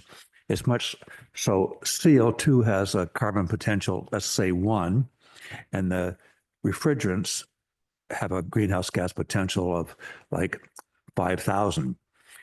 And in Japan, Mitsubishi makes a heat pump system that uses CO2 as a refrigerant. And American manufacturers aren't choosing to do that because it would require tougher it's a higher pressure system. And so that's a cost concern. But so I was not thinking of the refrigerant, and that's important to think about. So it's carbon you're thinking of. Global warming potential. Okay. Okay. So do you have any other suggestions, Dawn, that might work for this group? I would like to leave it just the way it is, except to say, Olivia, put your microphone on, please. I'm happy with just leaving policy 3 the way it is and just leave out the word ductless. Support the widespread installation of heat pumps. Yes, like I have a heat pump in my home for 45 years. Maybe we go back to the earlier suggestion of not combining them, and policy 3 being something like support the widespread installation of the most efficient technology, including heat pumps. It was something like that. I can't remember exactly what we said. Would something like that work for you, Don? I'll ask you to repeat it, but we need to think of places like Washington State University. Microphone. We need to think of large commercial buildings, and ductless heat pumps may not be recommended all the times. It could maybe a central network. There's a name for it, which is escaping district energy system, where you have a central system distributing heat and cooling to the entire campus. And it wouldn't have to be ductless. Okay. Yeah. So I think the like support and such as language are important here so that it doesn't hole you into just that one technology. So I'll repeat the suggestion. Change policy 3 to support the best available technology improvements for home heating and cooling, such as heat pumps. Marshall. And commercial, is it? Oh, okay, for home, for heating and cooling. Thank you. Okay, sorry about that. Okay, so support the best available technology improvements for heating and cooling systems, such as heat pumps. So going back to, this is Nelson Holmberg, going back to a point that I made early in my earlier comments tonight that were misplaced. This is one of those circumstances where there's already existing policy. The State Building Codes Council has strongly recommended, not mandated, but strongly recommended heat pumps, electric heat pumps for both commercial and for residential construction. So that policy already currently exists under State Building Code Council. Okay, that's great. So it may already be happening, right? Andrea? Yeah, same thing with the Clean Buildings Act. Anything over 50 and tier 2 is, I think, anything over 20,000 square feet will have to abide by certain standards that I think get at this. And so I think I heard from Jenna too, that if there's a lot of kind of, the staff is going to look into this too. And if there's a lot of overlaps, they'll kind of consider that as well. Okay, so I'm going to repeat maybe the suggestion, which is keep policy 2 and policy 3 separate and change policy 3 to support the best available technology improvements for heating and cooling systems, such as heat pumps. Could folks live with that, even if it's not your first choice, like is moving forward? Yeah, okay. You have to say no if you don't like it. And online, any concerns with that? This is Gabriela. No, I'm okay with that. Thank you. Thank you. And Janet, I see you agree. Great. And Jessica, thank you. And thank you, Counselor, as well. Okay. Anything else for goal 3? Well, I guess, so that was policy 3. We already talked about, oh yeah, any other concerns with any other policies within goal 3? Or the goal itself?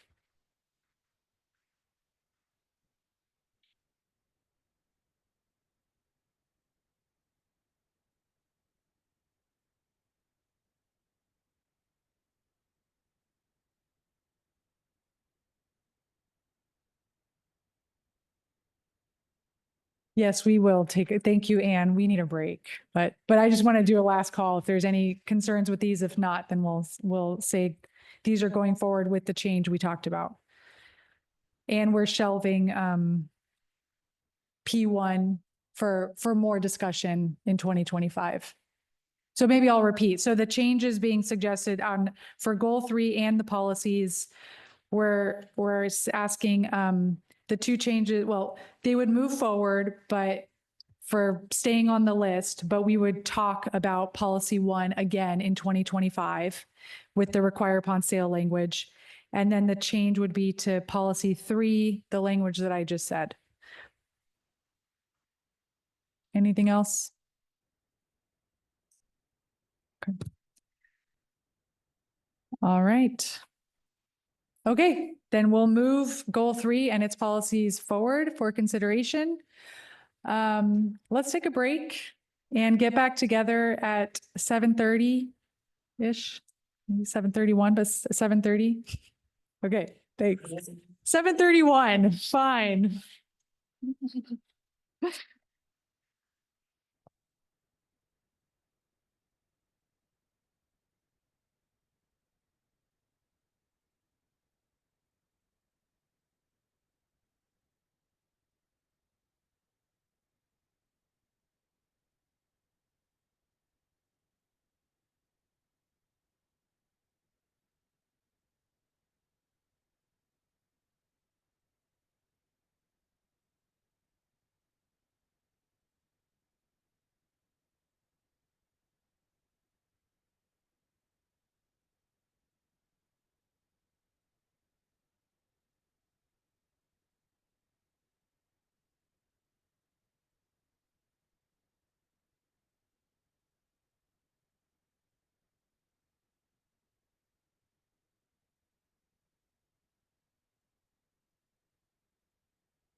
All right, everyone, we're going to get started again. If you don't mind taking a seat.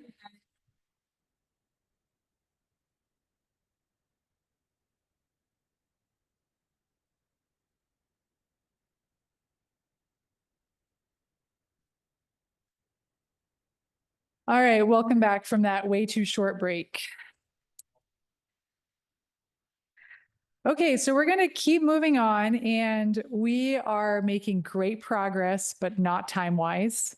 So we've got 3 of 16 pages left. We don't actually have to get through all of them. It's most important to get through the ones that are in yellow so that the team can analyze the, concepts that we actually want analyzed moving forward.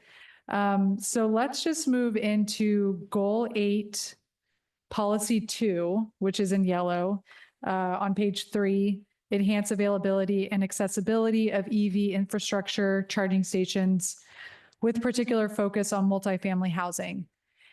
And I'll see if folks have any real conceptual concerns with that one, or if it can move forward.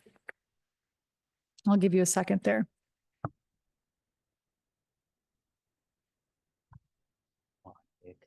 You're in red here. No. Did you have your 10 card already up? You were ready with this one. Okay, go ahead, Nick. I didn't see that it was up first. Look, I don't have any problem with providing this, but where's the power coming from? Yeah. That's my big issue here, is mandating something that even Don said we're running out of power. So how are we going to plan and for these? And these take a whole bunch of power, these charging stations. Okay, so you're concerned about the feasibility of this one? Absolutely, Okay, totally. and I see some head nods with that. I'm going to go to Jessica online and then back to you, Noel. Jessica, on this one? Hi, I just wanted to make a couple comments. We have an electric vehicle, and the other day we were running really low on electricity. And so we were trying to find a close place to charge, and we were in the North County area, coming from La Center. So the first place to go was Elon A. And Elon A has lots of chargers for Teslas, but we don't have a Tesla. And so the only other available charger were the very slow chargers, and you could only access them if you were staying at the hotel. So we had a little bit of electricity left, and then we made it into Ridgefield, to the grocery store. And again, the only charger that was available were the slow chargers.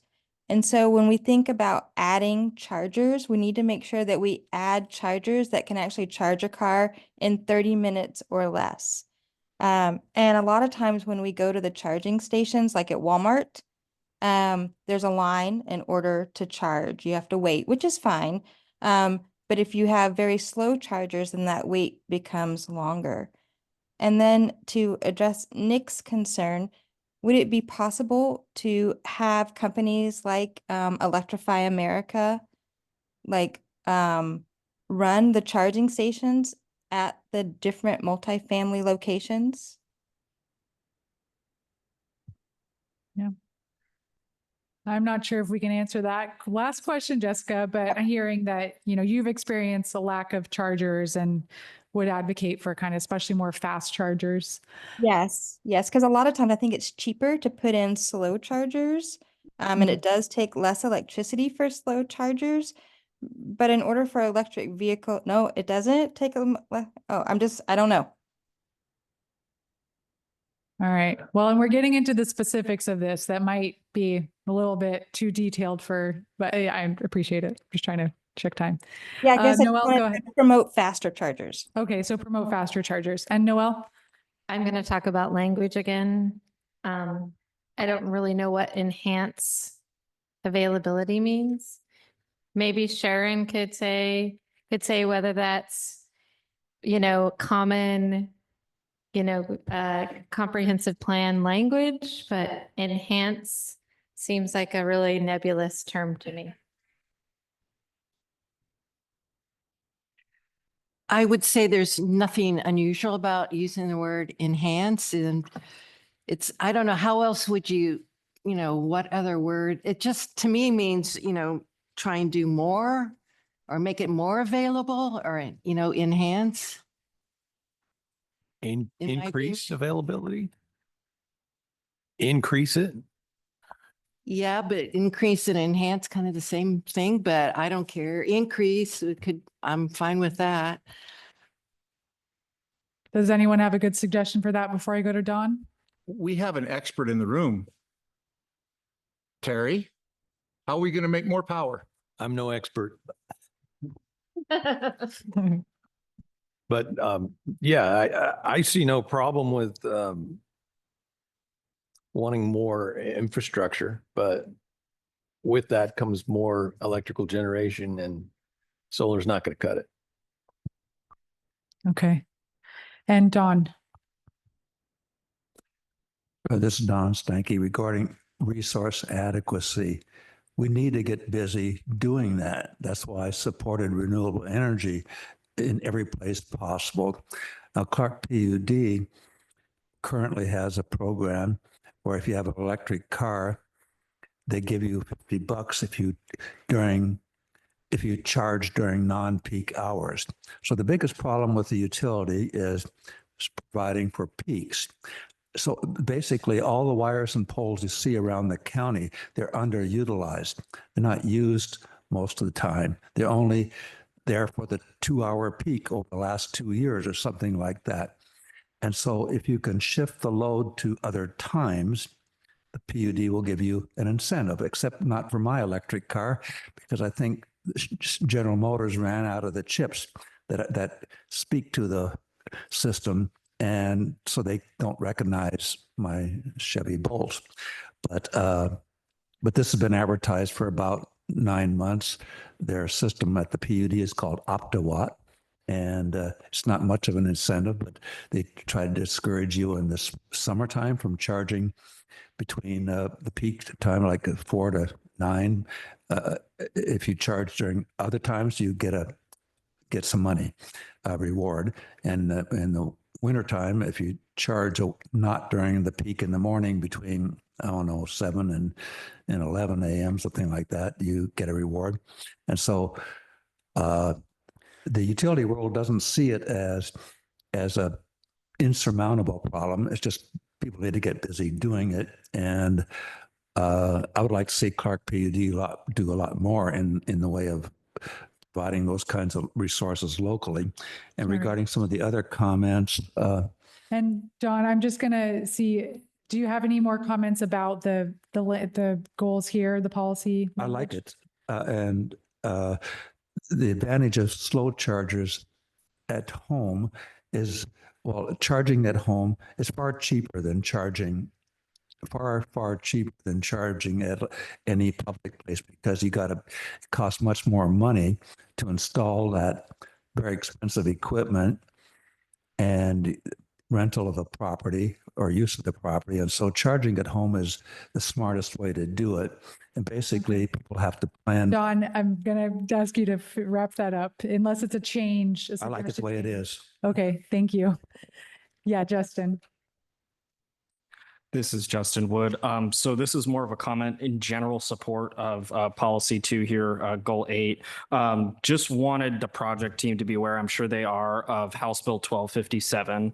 There are some requirements on new multifamily housing that kind of requires being charger ready or having chargers. So maybe, making sure that that's part of the analysis here. And then I will say, if we're going to retrofit existing multifamily products, the naturally occurring affordable housing is generally older multifamily product. And so making sure that equity lens, that we're maintaining that, whether through incentives, et cetera. So just my comment there. Thank you, Justin. And Jessica online, did you have a comment? Okay, that might be hand up from, go ahead. No, that was the hand up from before. Sorry. Okay, no problem. All right, so I'm hearing some concern about maybe power availability in the future. Oh, Nick, did you have another comment? I'm not against it. I just was Okay. raising the issue of the cost. Okay. I will support this policy because people that drive electric cars need to have someplace to charge them. I just wanted to raise the issue that it's a bigger issue than just putting chargers in. So that's Yeah, my. fair enough. Okay, so a bigger issue, but not necessarily not supporting this one. Okay. I think the only real change that I'm hearing then is maybe making sure that this incorporates fast chargers as well. with that change, does this sound, and I'm not going to wordsmith how that gets in there, but with adding, fast chargers as an option, not the only thing that's supported, but including fast chargers, would folks be okay with policy 2 moving forward? Yeah. Okay. I'm seeing all head nods. All right. Okay. Anyone online have concerns?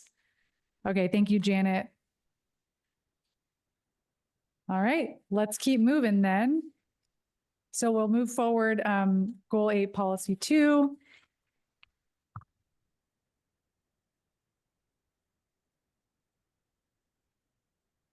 All right, on the next page, page 4 of 16, we have goal 19, policy 1, and want to see if folks have concerns with that one. So this is support existing goods use, reuse and repair programs and sponsor events and programs led by the county, businesses, and the community that improve the demand for reused and recycled goods and materials. And we're going to do this fast, guys. If you have a concern, then bring forward a suggested alternative too.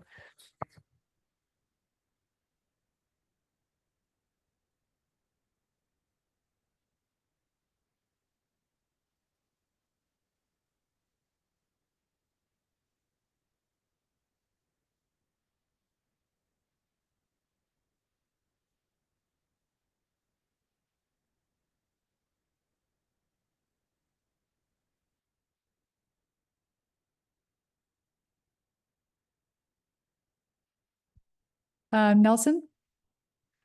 So one of the concerns that I have about green building programs, again, state already has a green building policy in place, and they're working on other green building policy as well for different construction types. Wait, I want to make sure we're on the same one. Yeah, that's where I'm Goal at. 19, Washington Clean Buildings policy Act. 1. Oh, okay. Yeah. P2? On page. No, we moved Sorry. on to the next page. Sorry. I'm just going through the yellow ones now I because was those lost. I'm sorry. are going into analysis. It's okay. I think, Anne, you had flagged this one as concerning in the survey, so wanted to check to see if you have anything. For goal 19, policy 1, and this is on page 4 of the.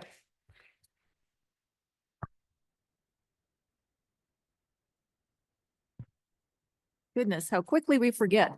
So my comments on this document largely have to do with the use of the word support, enhance, promote. So it's not that I disagree so much with the concept, but, and I was negligent in not taking the time to come up with alternatives before getting here. So I'm hesitant to be critical because I don't have a good solution. But it's sort of the same thing that we've been echoing, is that it has no meat to me if it's just support, enhance, or promote. Okay. So that's maybe a concern that goes through a lot of the policies. And I'll ask the technical team or the county team if using that language, is that something that we could shelve for 2025, is maybe revisiting some of that, or is that important for the second level analysis? And Tracy, I might ask you that question. Yeah, I think that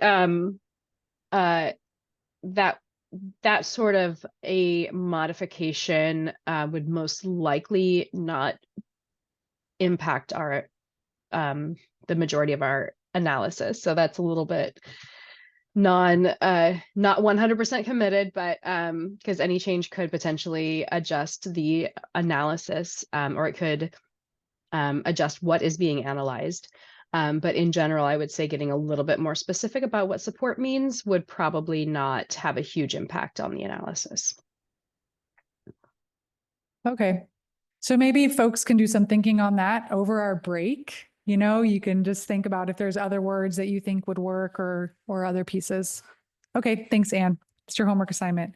So then I'll go back. So goal, back to page 4, goal 19, policy 1. Any concerns with that? If not, let's do this. Put your 10 card up if it sounds okay. Otherwise, we'll discuss it. Sunrise, show Nelson which one we're talking about. Oh, okay. I was just asking for 10 cards up. I wanted to make sure you're on the right page. Got it. Okay. Anyone online have concerns with goal 19, policy 1?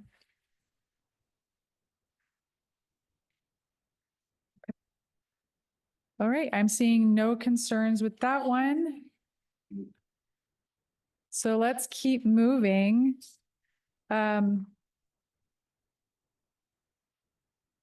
So now we'll go to page 5. And again, just focusing on the yellow ones for the sake of time.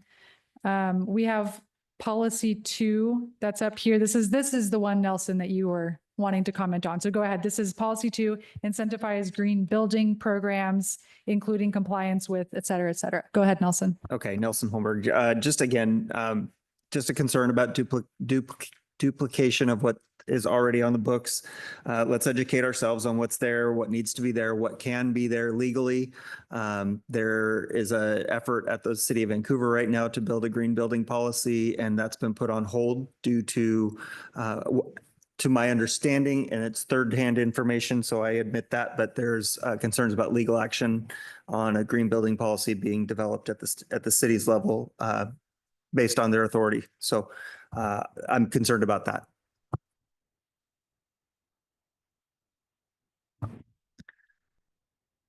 And maybe Jenna, do you want to speak to the duplication concern, and if that's maybe something that the county teams will be looking into during the kind of review over the next couple of months? Yeah, I can confirm that's something we will take a look at. I know, like in policy 2 here, you know, it is, for instance, it's talking about the Washington Clean Buildings Act, which the county doesn't actually have a big role in, right? It is a state-driven thing, and the state is responsible for the compliance piece. So, yeah, so county will look at it, and I will stop talking for the sake of time, as part of our review. All right. So knowing that, Nelson, would you be okay with it moving forward? Personally, I would strike P2. Okay. You'd be in favor of removing it entirely. Okay. Others? Yeah, this is Tilo. My only concern with it is it encompasses a lot of things that I don't know, I'm not that familiar with, and operational affordability standards. It just seems to me like there's a lot in this that really needs to be more dissected and clarified to some extent. It just, I don't know, it seems like a lot of issues trying to be compacted into one little phrase or. Okay. Yeah. So there's kind of a lot in there and hard to know Yeah. what it's really saying. Yeah. Andrea, and then we'll go to Dawn. Yeah, Andrea, again, just wanted to support what Nelson said and also point out that certificates for new construction, if they're green building, LEED, whatever, they don't do anything to reduce greenhouse gas emissions or improve energy efficiency. They just cost money. So I would want to strike that. Okay, you would want to strike certifications for new construction because they don't actually do anything for greenhouse gas emissions. Dawn? This is Don Stanky. I'd like to just comment about removing barriers to green building practices. If a building is built and the sheetrock is put on the walls, before wiring is installed for solar panels, the sheetrock becomes a barrier. If a parking lot is paved before the wiring is installed for electric vehicle charging station, that's a barrier. And I would like to be sure that we remove barriers for green building practices.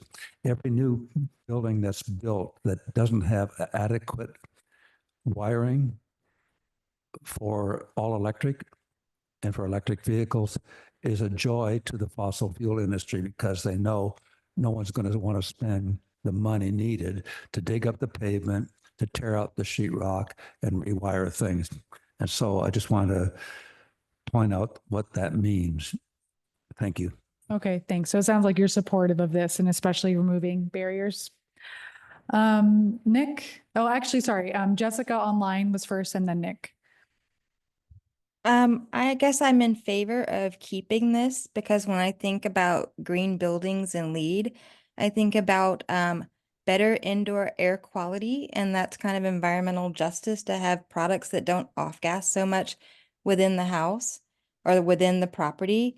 And then also green buildings tend to be more energy efficient, which then would use less electricity and would save in greenhouse gas emissions. So I don't think that it needs to be mandatory that we build everything to green standards, but having the option or promote that would be a good thing, I would think. Yeah, and so Jessica, you're kind of glomming onto the language where it's incentivized, but not necessarily mandatory here, and you would be supportive. Yes, that's correct. Okay, nothing from Nick. All right, so I'm hearing, you know, some suggestions to remove it entirely, or maybe to remove a piece of it, and others are kind of in support of it and recognize that it's about incentivizing, not mandating.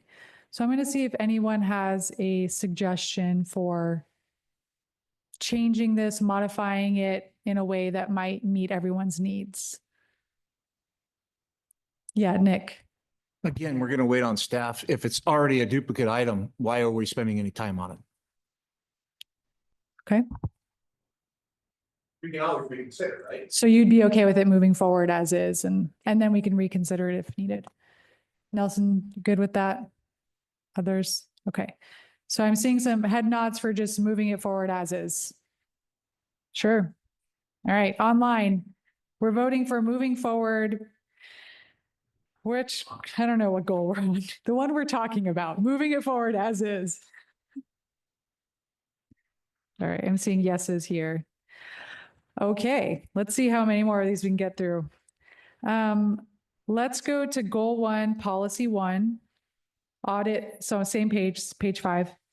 Audit county buildings and facilities to identify and prioritize weatherization, et cetera. Let's see if anyone has any concerns with this one moving forward. Okay. Yeah, Nick. I'm always going to come back to the cost of this. If it's in the budget and they can do it, great. But our council has to weigh those options of when and where it does it. And again, this is a 20-year plan. So I'm not expecting with this goal that they're going to go in and go audit every single county building and then spend money to fix every county building during the next 5 years, because that would just bankrupt our county. So as long as it's done with that in mind, I'm totally fine with it. Okay, so just pointing out that need to think about budget. And actually, I am noting that this one had all greens in the survey. I didn't realize we were quite that far down, but still. So Nick, I don't hear any suggested changes, but just kind of a comment there. This one good? All right. Okay, don't see any concerns with that one. Maybe now I'll just open it up to, I'll give you guys a minute to look at the rest of the yellow ones. And but no, some of them did have comments. Okay. Sorry, let's keep going in order then. Let's go to page 6.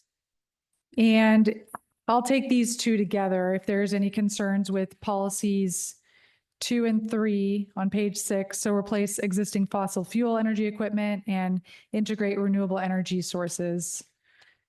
Any concerns with those two? Or suggested changes, I should say. Yeah, Nelson.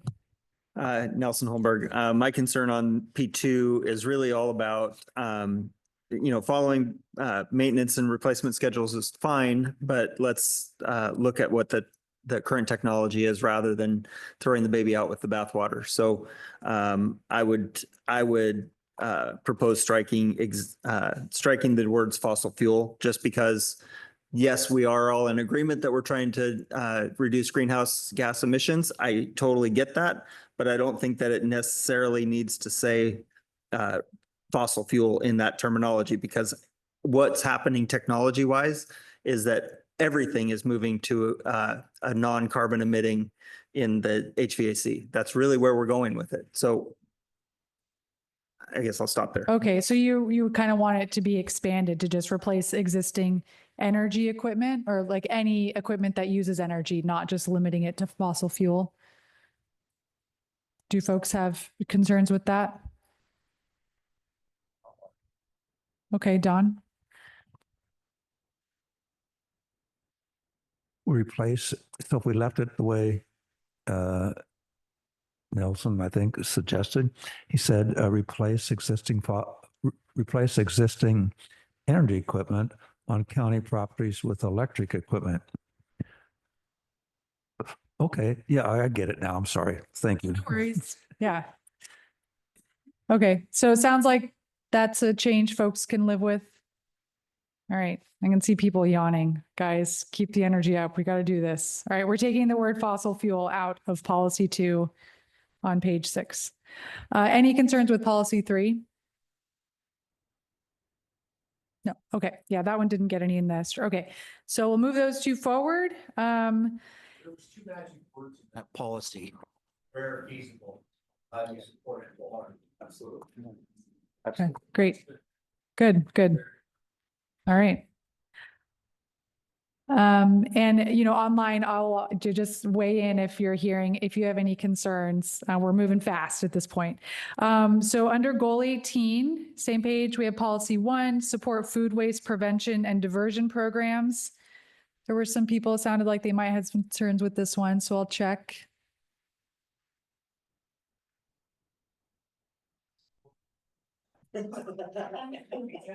It's the word support is the issue? Okay. Okay, but other than the word support issue, any other concerns? No, okay. So we'll move that one forward. And online weigh in if, Jessica's maybe suggesting the word promote for that one.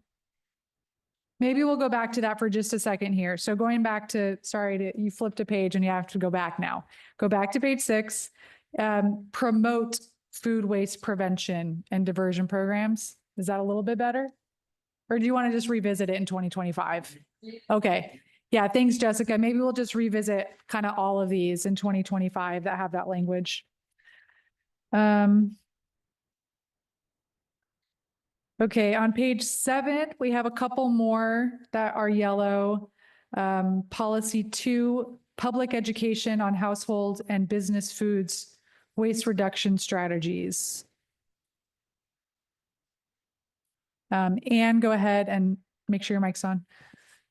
Okay, it wasn't a big deal, but it was, again, it was an issue with wording. Just flat out public education on household, et cetera. Didn't say anything. Oh, missing verb entirely. Yeah. Yeah. All right. So Not maybe we promote. add a verb in there. Develop. What's your favorite verb?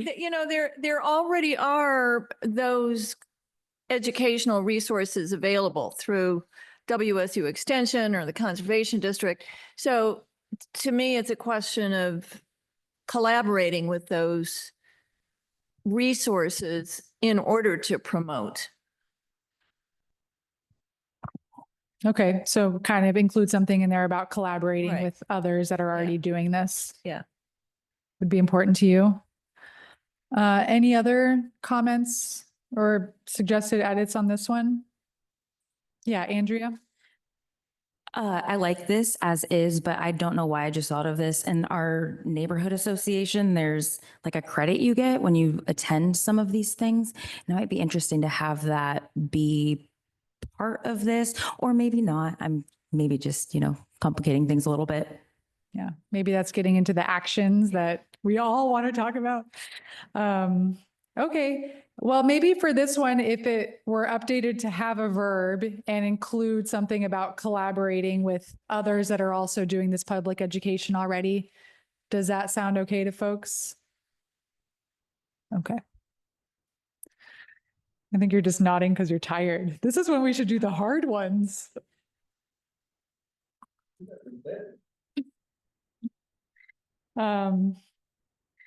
All right, now under goal 2 on page 7, we have policy 1, provide incentives to encourage switching to electric high energy appliances. Any concerns with that one? No? Yeah, Andrea? Because I did mark it, I will just say, of course, this is probably not a surprise. I'm opposed to the electric thing. Would love to just have the high efficiency appliances on there. And to just note that there are already incentives, so maybe we want to expand incentives if Oh. funding's there. Hi, this is Okay. Gabriela. So yeah, that was my reaction. Oh, as and well. Gabriela, if you can do what you did before to speak louder, that'd be great. Thank you. Yeah, so that was my concern on this one, just limiting to only electric. So just the scratch electric and the highest efficiency appliances. Okay. Thank you. Thank you, Gabriela. And Nelson? As Nelson, I would just say that same thing. That's my concern as well. Strike the word electric.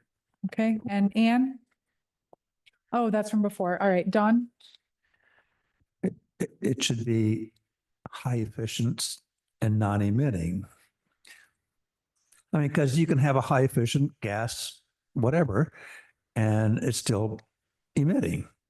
And but other systems like thermal energy networks maybe would be another option. So that's not electric either. So maybe there's best available technology. So I'll withdraw. Okay. Oh, and I'm getting a message that this goal is actually specifically about transitioning. The goal itself is support transition to electric appliances. So that's why the word electric is in there. Yeah, Andrea? Andrea again, I don't like that. So if we could revise the goal, I would love that. Okay. All right. So there's some support for that. That's maybe something that's going to need a longer conversation. Is going to be my guess. So let's shelve that one for 2025. All right, it's 8:05 and I'm just going to do a time check. So we had some additional ideas that also were submitted for consideration to be added to this list, but we also have a few more to get through. Actually, you know what? I think we only have, well, I'll just finish this. Yeah. Oh. By waiting on the. Okay. Okay, Tracy, do you mind speaking up a little bit about the goal 2 question? Yeah, this is Tracy again. So with goal 2, this was something that came up in your suggestions through the survey that we had to support a transition to electric appliances and to electrify appliances. It is a major approach for reducing greenhouse gases. There are the electricity that we're provided is on a decarbonization pathway that will reduce the carbon emissions from the electricity, and so electrifying appliances is one of the primary ways to reduce greenhouse gas emissions. If we were to strike electric, that would fundamentally change the analysis that we would do on this one. And so that would mean, and this policy 1 was one of the ones that ranked the highest according to your prioritization. So any analysis that we would do between now and January would not apply if this did not say electric.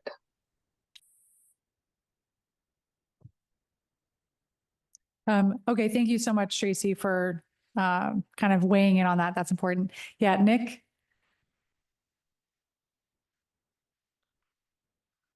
This group has said what we want. to do that. So, I think we should push it forward that they should we should strike electric still. I think that's still part of the consensus kind of here. So consensus from the group, is what I heard. So I would, because of all the agreements we heard, I mean, we heard two different sides of the issue and both of them agreed that electric should be struck. And so even, Yes, it's not all of us. okay. I don't not think all we of you. voted Yeah, I on it heard quite yet. Nelson and there, but okay. All right. That's my thought. That's okay. Thank you, Nick. I know I appreciate you trying to move us forward too. Yeah, so I guess let's talk about this one a little bit more. I'm also just wary of, there are other ideas too, but let's keep going with this. Maybe Brent go first because we haven't heard much from Brent. I just have a simple question. What kind of appliances are there besides electric and maybe gas? What kind of appliances are there? Solar powered appliances? I mean, what else is there? We don't know, but in 20 years, there might be something and that's what we're planning for. And Andrea? Okay, so the question is what are there? Yeah. Yeah, there's options out there. But what I was going to say is back to my earlier comment, not to politicize anything. 2066 has the capacity to disallow any disincentivizations based on energy, a specific energy type. So there is the potential that we could be passing this along and you guys are doing the, I guess, discovery or further investigation analysis behind all this stuff. And this might not actually be something we can do because it will be illegal. Yeah. And that sounds like that's something that can be considered along the way too. Nelson? I think it's also very important to Andrea's point. I think it's important to think about legalities because the United States Ninth Circuit Court of Appeals recently ruled that energy choice is not a local jurisdiction's authority, not within a local jurisdiction's authority. And cite the California Restaurant Association versus City of Berkeley case specifically. The Ninth Circuit Court of Appeals threw that case out and it did not get advanced to the Supreme Court. Okay.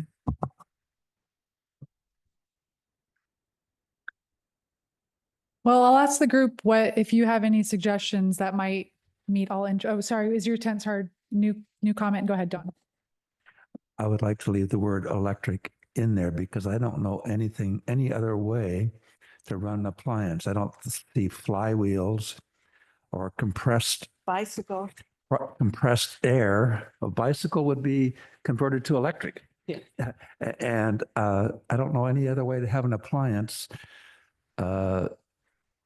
that wouldn't be using gas of some sort, propane or some sort of polluting resource. I would like to leave the word electric in there. And regarding the Berkeley decision, the state of Washington and the Washington State Building Code Council and the Rocky Mountain Institute designed a new policy, the building code for the state of Washington, circumventing the Berkeley decision on that. Although Initiative 2066 is I'm attempting. actually going to ask us to not discuss that issue right now in the interest of time. Thank you. Noel and then Brent. I would just support high efficiency instead of electric, something along those lines. Okay. And Brent? This is Brent Marsden. I don't see any problem with legal challenges to something that says support or expand or encourage. I don't know how that could possibly be legally challenged if you're going to encourage something. Okay. Yeah, so you're noting that this is about supporting and providing incentives, but not requiring something. And Jessica online. Thank you. I was just also going to say what Brent said, that this is about providing incentives so that we can reduce our greenhouse gas emissions. And there is the push for electrification. And so if we're providing incentives, it encourages people that when they go to make an appliance choice, if they say, oh, I can buy a gas stove or an electric stove, but I get a rebate, right? Some incentive on the electric stove, well, then I'm going to choose the electric stove. It's not requiring that people have an electric stove over a gas stove. It's just incentivizing. Mhm. Yeah, so maybe for those that are struggling with the word electric in there, what is the concern if it's not a required element? Yeah, Andrea? Sorry, I'm trying to collect my thoughts. Okay, so my main concern with just electric is that we're discounting everything else. And I don't want to put us in a box and potentially ruin stuff for us later, especially knowing that there's a very big likelihood that things could change.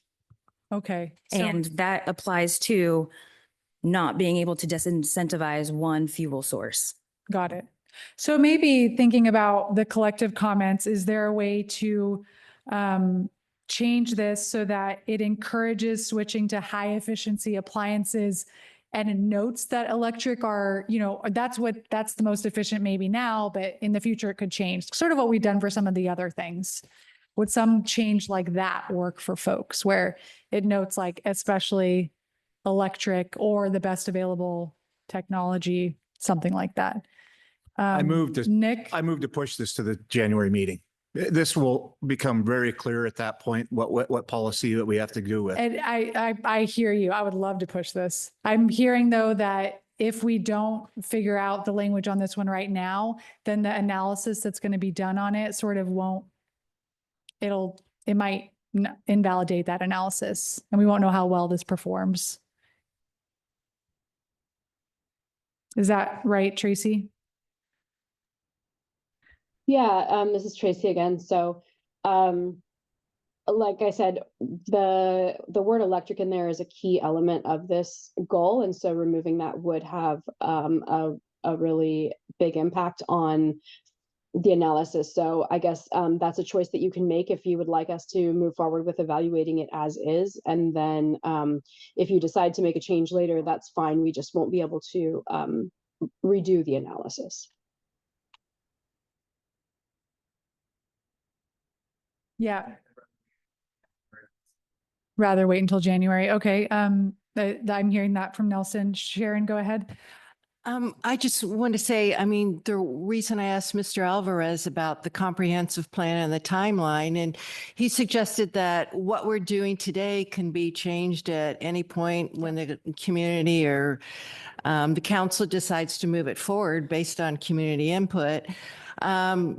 And so at most, it's going to be 10 years until this is reviewed again. And so it seems like having electric in there is key to this because there isn't any other source of energy that we know of at this point. And all developed countries are moving towards electric everything. So it's I know without knowing anything, I understand trying to keep it open in case new technologies come in, but then that's the chance to go in and revise, these policies and goals. If a new technology emerges, then it would be considered at that time. But I think right now, based on all we know, it's electric.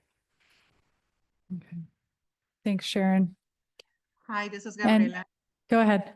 So could you say electric or highest efficiency appliances available or something like that?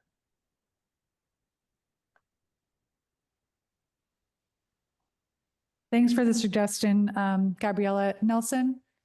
I think this is a really good example. This dialogue is a really good example of why this conversation should be pushed to January when we have more time to talk about it appropriately. All right. So I think that the technical team would just want to know what to analyze. Would folks be in favor of analyzing this one and then in January, we can still discuss it, but move this forward as written? Okay.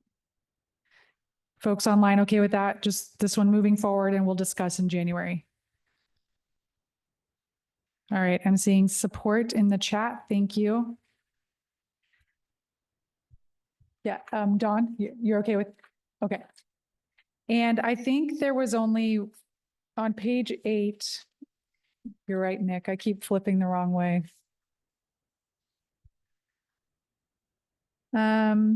On page 8, we have goal 7, policy 1, enforce green fleet policies to convert vehicles. I'll see if there's any concerns about moving that one forward as written. Nick? Same point I've made on every other one. Make sure we are good stewards of cost and make sure we're not busting our budget to get this done too fast. So Okay, great. So think Quick about math. budget, but okay with moving it forward. All right. And everyone else seemed to be okay with it through the survey. Any concerns? All right, we'll move that one forward. And on page 9, we have policy 1, ensure new tree plantings are the right species in the right place.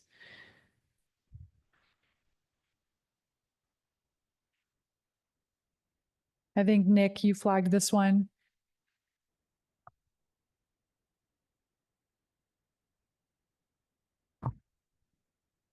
let's just move it forward. I don't. Okay. Anyone else have concerns with that one? Online, any concerns? Oh, Jessica suggested maybe adding native. We've had that discussion so much about native, and I will disagree of using that term native because we don't know.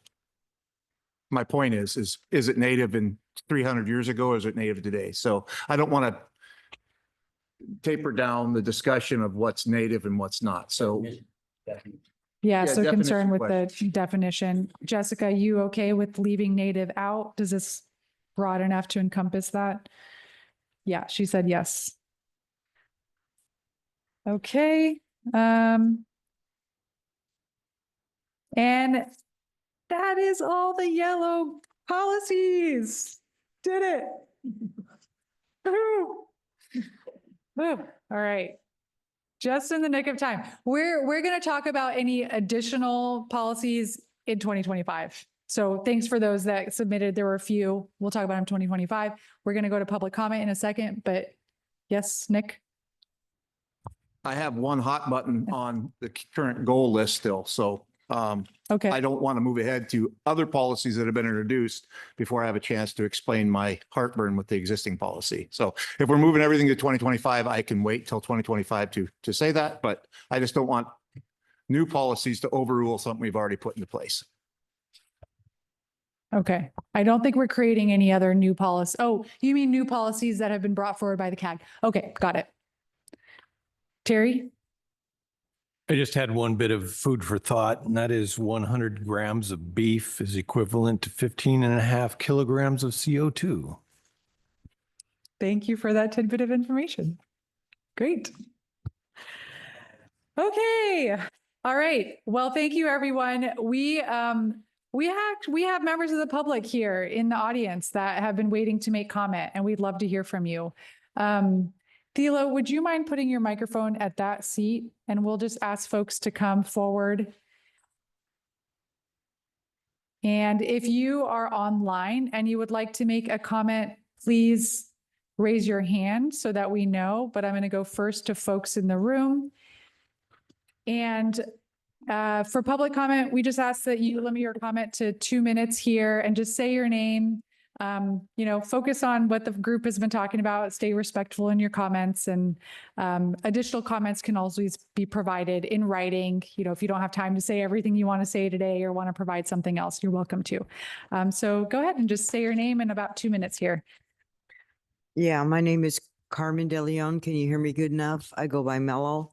And I'm happy to be here today, although a little bit disappointed because we are a county of 500,000, I believe. It's either 400 or 500,000, and I count 20 in the room making decisions that are so important. So I would love to see more public input than myself.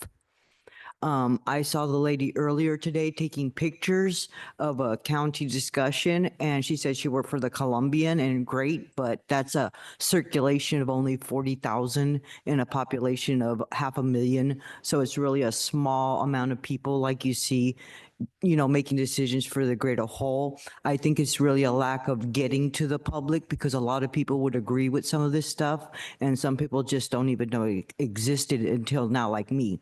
As I told you earlier, I've been kind of talking to the wrong people because I was talking to the city council about how every winter we get a tree falls down and then everybody's freezing because the electricity went out.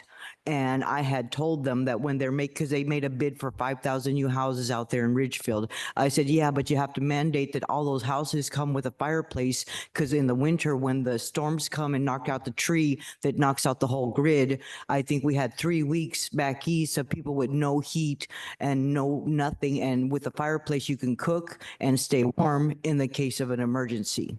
And that's just one thing. We talked about, and you guys didn't talk about it, I guess it's not important, greenhouse stuff. And we were talking about all of the cow pasture and all of that greenhouse stuff, but that wasn't even brought up here. So I don't know why that's not an issue when the water is being contaminated constantly by the cows and stuff. And we have to work with the farmers. And now I didn't know how this was going to work. So I just kind of made notes and I don't even know how much time I have, but I do agree with all this, most of this stuff. Like I said, because I talked about the highest point of using the electricity in the winter to heat houses. Like I said, that's what fireplaces are for. And in the summertime, air conditioning. And it's sad to me that we've become a society that counts so much on electricity. The pyramids were built, Rome was built without electricity, I mean, we're just so dependent on something that like that can be gone. Talk about ask the people who just went through the hurricane.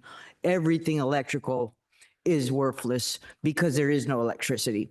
So yes, renewable energy. And I even saved the picture, it's over there, of the bicycles that I had told the city council about, that when you're building these 500 houses, 5,000 houses, to make it mandatory to put in a bike that you can not only get a physical fitness because we have an obesity problem in this country, but you also have, in cases of emergency, an electrical generator on that bike that you automatically have. You're never going to go without power because it's just built into the house, not counting on all the other things. All right, And thank you. another- I'll ask you to wrap it up. Oh, quickly. okay. I'll just mention the last thing that, and if Sue Marshall is watching, she knows that about 20 families came out and begged them to not tear down 330 acres for, get this, just gravel. Really? All you want is gravel and you want to tear up 300 acres? And so somewhere here, it said about talking to the legislation about clear cutting, 330 acres of fresh forest that you cannot grow in a generation. It'd probably take 10 generations to get that forest back. And they want to chop it all down for gravel. I don't know if my time's up, but I have a million things I could have said. Like I said, we usually get 3 minutes, so I can't go over all of this right now, but you're on the right track. And it really is disappointing that we count so much on electricity that can be gone in the blink of an eye. One storm, one flood, all the electricity is worth zilch. All right, thank you for your comments. Appreciated.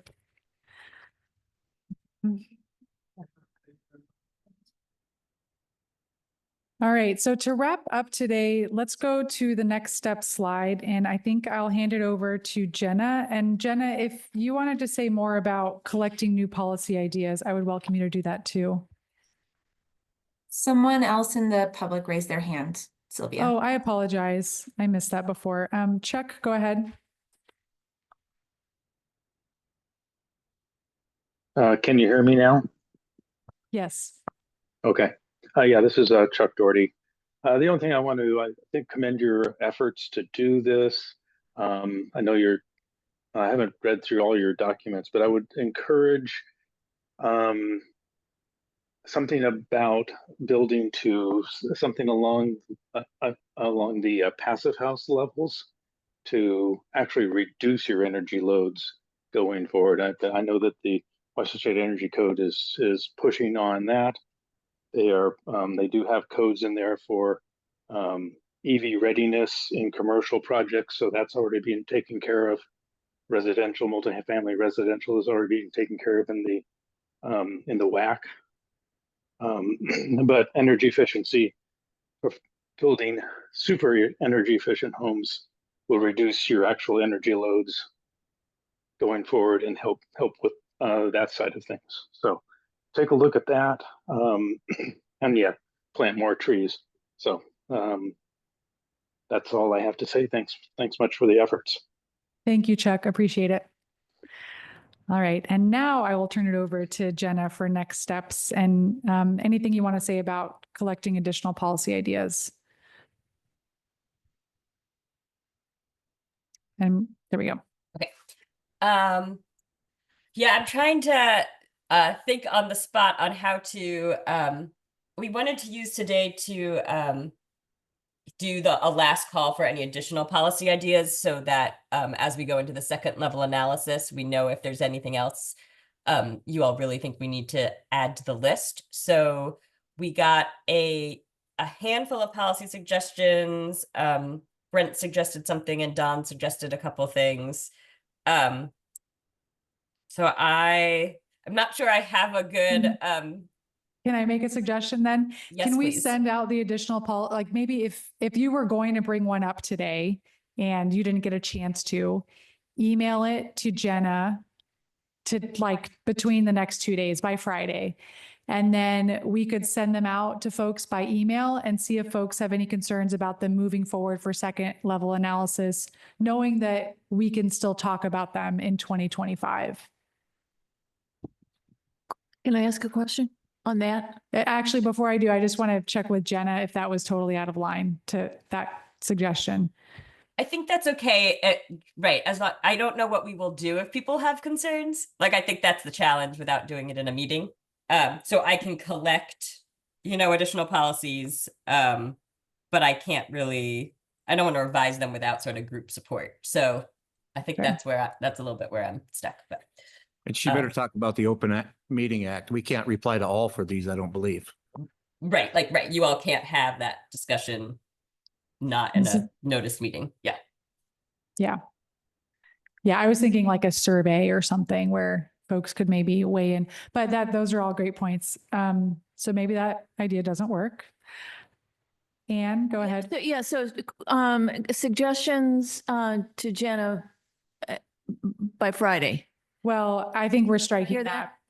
that? I'll just take back what I said. I was just trying to put an idea out there, hoping that that could be something that works. Maybe I'll turn back to Jenna to see if you want to think about something and we send folks an email later on how they can do this.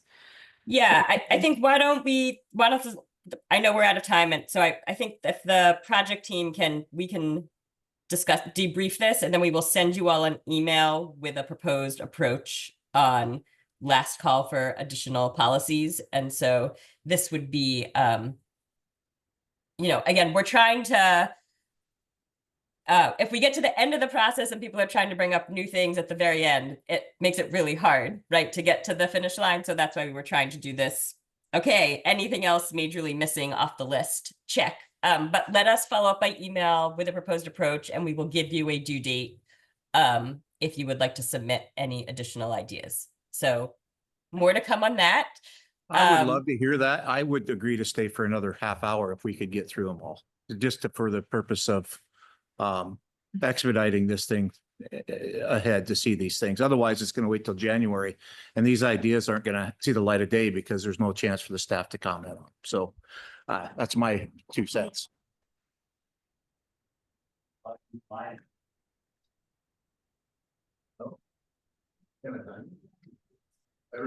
Well, I'll ask folks, are folks willing to stay a little bit longer to have that discussion? There were 4 ideas submitted. I don't remember. It's 3 or 4. It's on a slide. Okay. I apologize if I got the number wrong. Do folks want to stay for an extra 15 minutes? Sure. Are folks online okay with that? Looks like there Sounds like people have the energy to stay. We have at least 1 or 2 people online who have to hop off, but it looks like everyone else. Okay. Looks like Gabriella and Jessica are okay staying.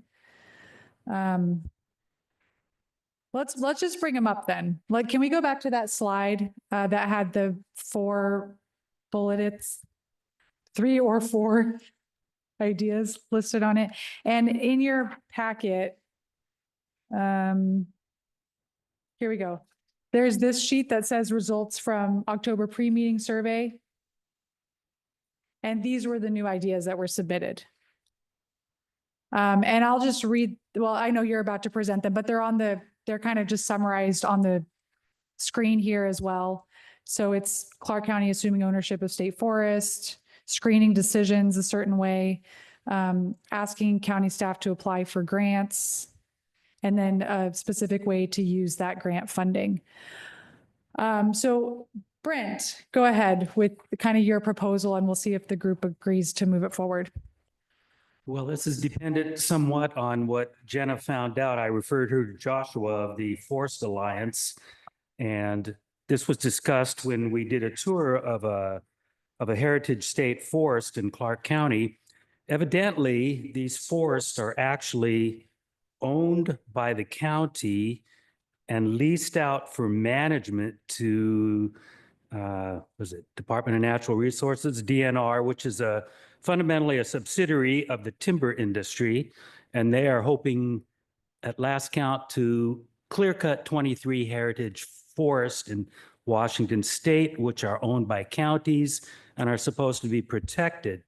So I referred Jenna to Joshua, and I don't know what she found out, but my understanding is that the county can simply reclaim ownership of these forests and take them out of the hands of DNR so that they will be preserved. And we had a public comment about clear cutting 300 acres, and evidently this is the situation. So it would be under G14, I think, forestry practices, just have the county reclaim ownership. I believe that's a legal option, and that preserves those forests. Okay, so the suggestion would be to have the county reclaim ownership of, or management or whatever it is, of state forests. Would folks be okay with that, kind of getting the second level analysis? I agree. It's called a reconveyance, Brent. Reconveyance, okay. So we might need to get the language right, sounds like. Yeah, And maybe Anne can help. Yeah, write it. I can help with that. Okay, great. Yeah. Folks okay with that? Yeah, Andrea, question? Could part of the analysis, because I don't know if I'm conflating a few different things, part of the analysis maybe speak to if some of these timber sales are being sent to school districts? Because I know there's something there with DNR and schools and stuff, and I would just want to make sure we're not like, hurting the kids. So we'll flag that. I don't know if the team can do that, but maybe if they could see would school funding be impacted? Any other concerns? If Terry? Oh, yeah, sure. Let's vote. If folks are okay with that one moving forward, just say yes online and in the room, put your card up. Nick, you have Abstaining, I don't agree with it. I go to the group, I'll let it go forward. Okay, appreciate that. Thank you. All right, and Dawn, you had a series of suggestions. This is Don Steinke. Whenever a decision comes to the county council, they should ask the question, does this proposal reduce emissions? And if not, can the impacts be mitigated? For example, about a year or so ago, there was a proposal to take our garbage to Schlachey Prairie and burn it in an incinerator. And I said, that's okay, as long as they capture all the smoke. And so I don't think that went anywhere. But so the question needs to be asked, does this increase emissions? And if it does, can they be mitigated locally? And then there's a bundle of a huge amount of money coming from the federal government and probably from the Climate Commitment Act. It's going to be left on the table unless there's somebody working on getting the grants. A lot of these things that we talked about incentives, there'll be money for that from the federal government and hopefully from the Climate Commitment Act. And then the third thing is use those grants to hire staff to develop a plan for efficiency upgrades to existing multifamily projects. So there was something related to that in these documents. But if you have, like, say, a 6-story multifamily development, how are you going to improve the efficiency of the shell? Well, that's a special topic. And you would need to have staff develop a plan for working on things like that. So those are my 3 suggestions. All right, I'll check in with folks about that. Yeah, Noel? So to the screen decisions by asking the question about emissions, I would say fundamentally this particular project was established by asking more than one question. What is efficient? What is reducing, our carbon footprint? And what is just in the environmental justice environment as well. So I don't think we can have only one lens and make that effective. Okay. All right, and Nick? The way I see county government going is the county council gives direction to the staff to do something, and then the staff brings that to the council in a form of an ordinance or the stuff. The work is done by the staff. It's not done by the council. So are we putting the onus on the wrong party to look at through the lenses? I think instead of having the county council do it, that if we're going to have something like this, and I think they already do. I think we've passed the corner of this with these projects that are going, that they do look through some of those lenses, but maybe we should just encourage them more to screen those decisions. But to put that on the county, by the time it gets to the county council, it's already too late. The staff are already prepared much of the information. My 2 cents.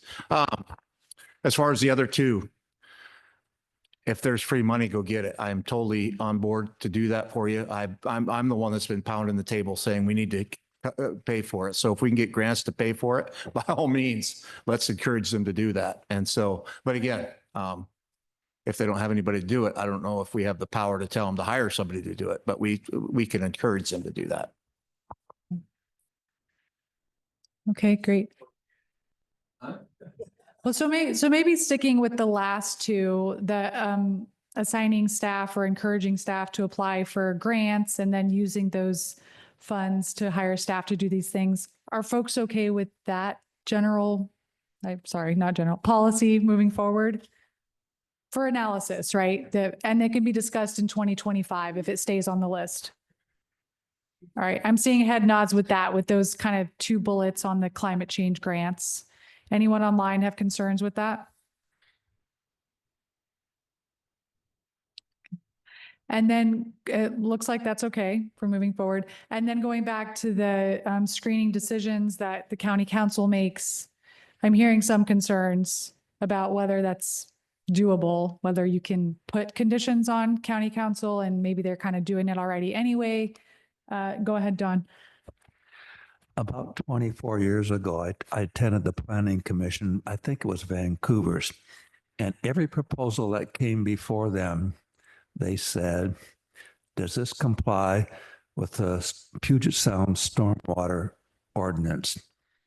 And Clark County was sued because they were not in compliance with they didn't have a stormwater permit. And somewhere along the line, I was part of the Clark County Speakers Bureau on the Endangered Species Act.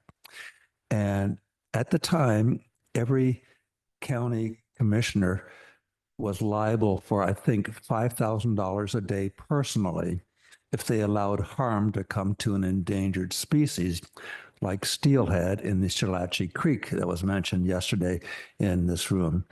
And so that was the screening process. Every proposal was screened. Does this comply with the Puget Sound Stormwater Manual? And now that we have moved along past that, it's more automatic, but that's what I had in mind. Thank you. This is Nick Massey. I will remove any concerns I've had. I agree with moving this forward for consideration. Okay.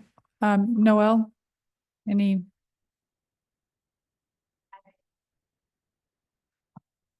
if the group decides to. I just think it's too narrow. It's Mhm. one lens.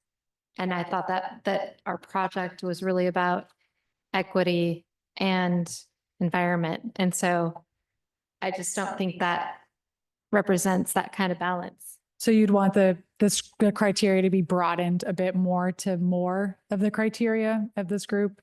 I think I'm seeing some other head mods too. Nick is just okay with it. For example. She just said. Nick Massey, environmental justice. And maybe to clarify, I think Noel, you're pointing to like the charge of this group included more than just energy efficiency. It's sort of what was in the charge of the climate element, right? I don't. So yes, So okay with expanding it a bit more? Yeah, okay. So impacts on, I think your microphone might be off. Some impacts on hardest hit folks. Okay. And Andrea?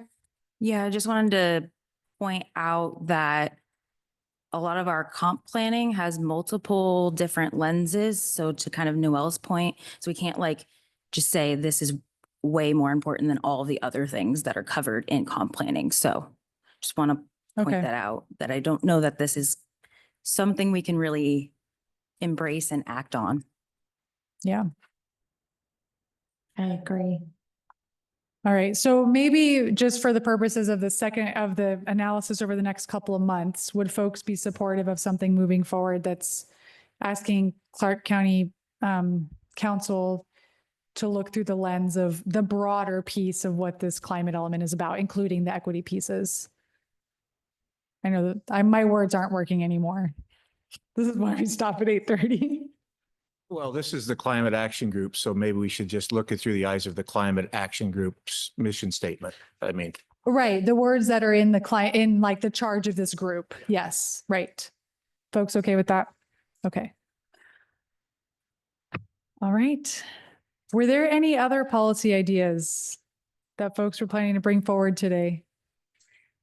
You're the one who wanted to stay. Yeah, Anne, and then okay. Dawn? Jenna said that at some point we would discuss interim targets. Right now, the only target we have is to reduce emissions, I believe, 95% by 2050. And we need to have a 2030 target, an interim target. And That's next year. okay, All thank you. right. Jenna, is there anything you want to quickly recap with on next steps as we head out here? Yeah, Nicole, if you can get to the next step slides. I think my main thing for you all is, so we won't meet in November and December. I will remove those calendar holds from your calendars, in the next couple days. So we'll next meet in January. For those of you who, are affiliated with an organization of some kind as part of this group, we would highly encourage you to check in, with the folks you're representing before we reconvene in January, so that they're up to speed with where we're at and that you can bring that feedback with you to those last 3 meetings next year. So I think that's my main thing for those of you who that applies to. And if you want to coordinate with me on anything or getting materials to do that, just let me know. And then otherwise, right, we'll get going on our additional analysis work and we will see you all in January. Thank you. Thanks everyone for the extra time and for all your participation over the last year I want to wish the together. CAG group a happy Halloween, a happy Thanksgiving, Merry Christmas, and a Happy New Year. All the holidays. Thanks, everyone. Bye. Me to it. I had that very thought. It's still my thought. Does anybody want to read about rail? I'll give this to anybody. Happy holidays to everyone. Look forward to see you on January 22nd. Bye.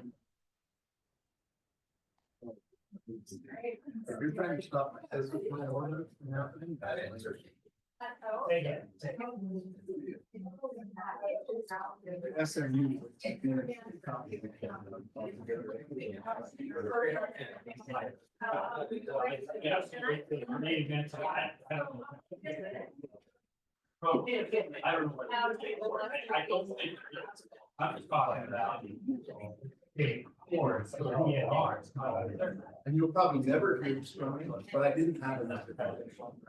So that's why. So you said you're gonna abstain. I just assumed that you would be. No, I didn't know. Well, I.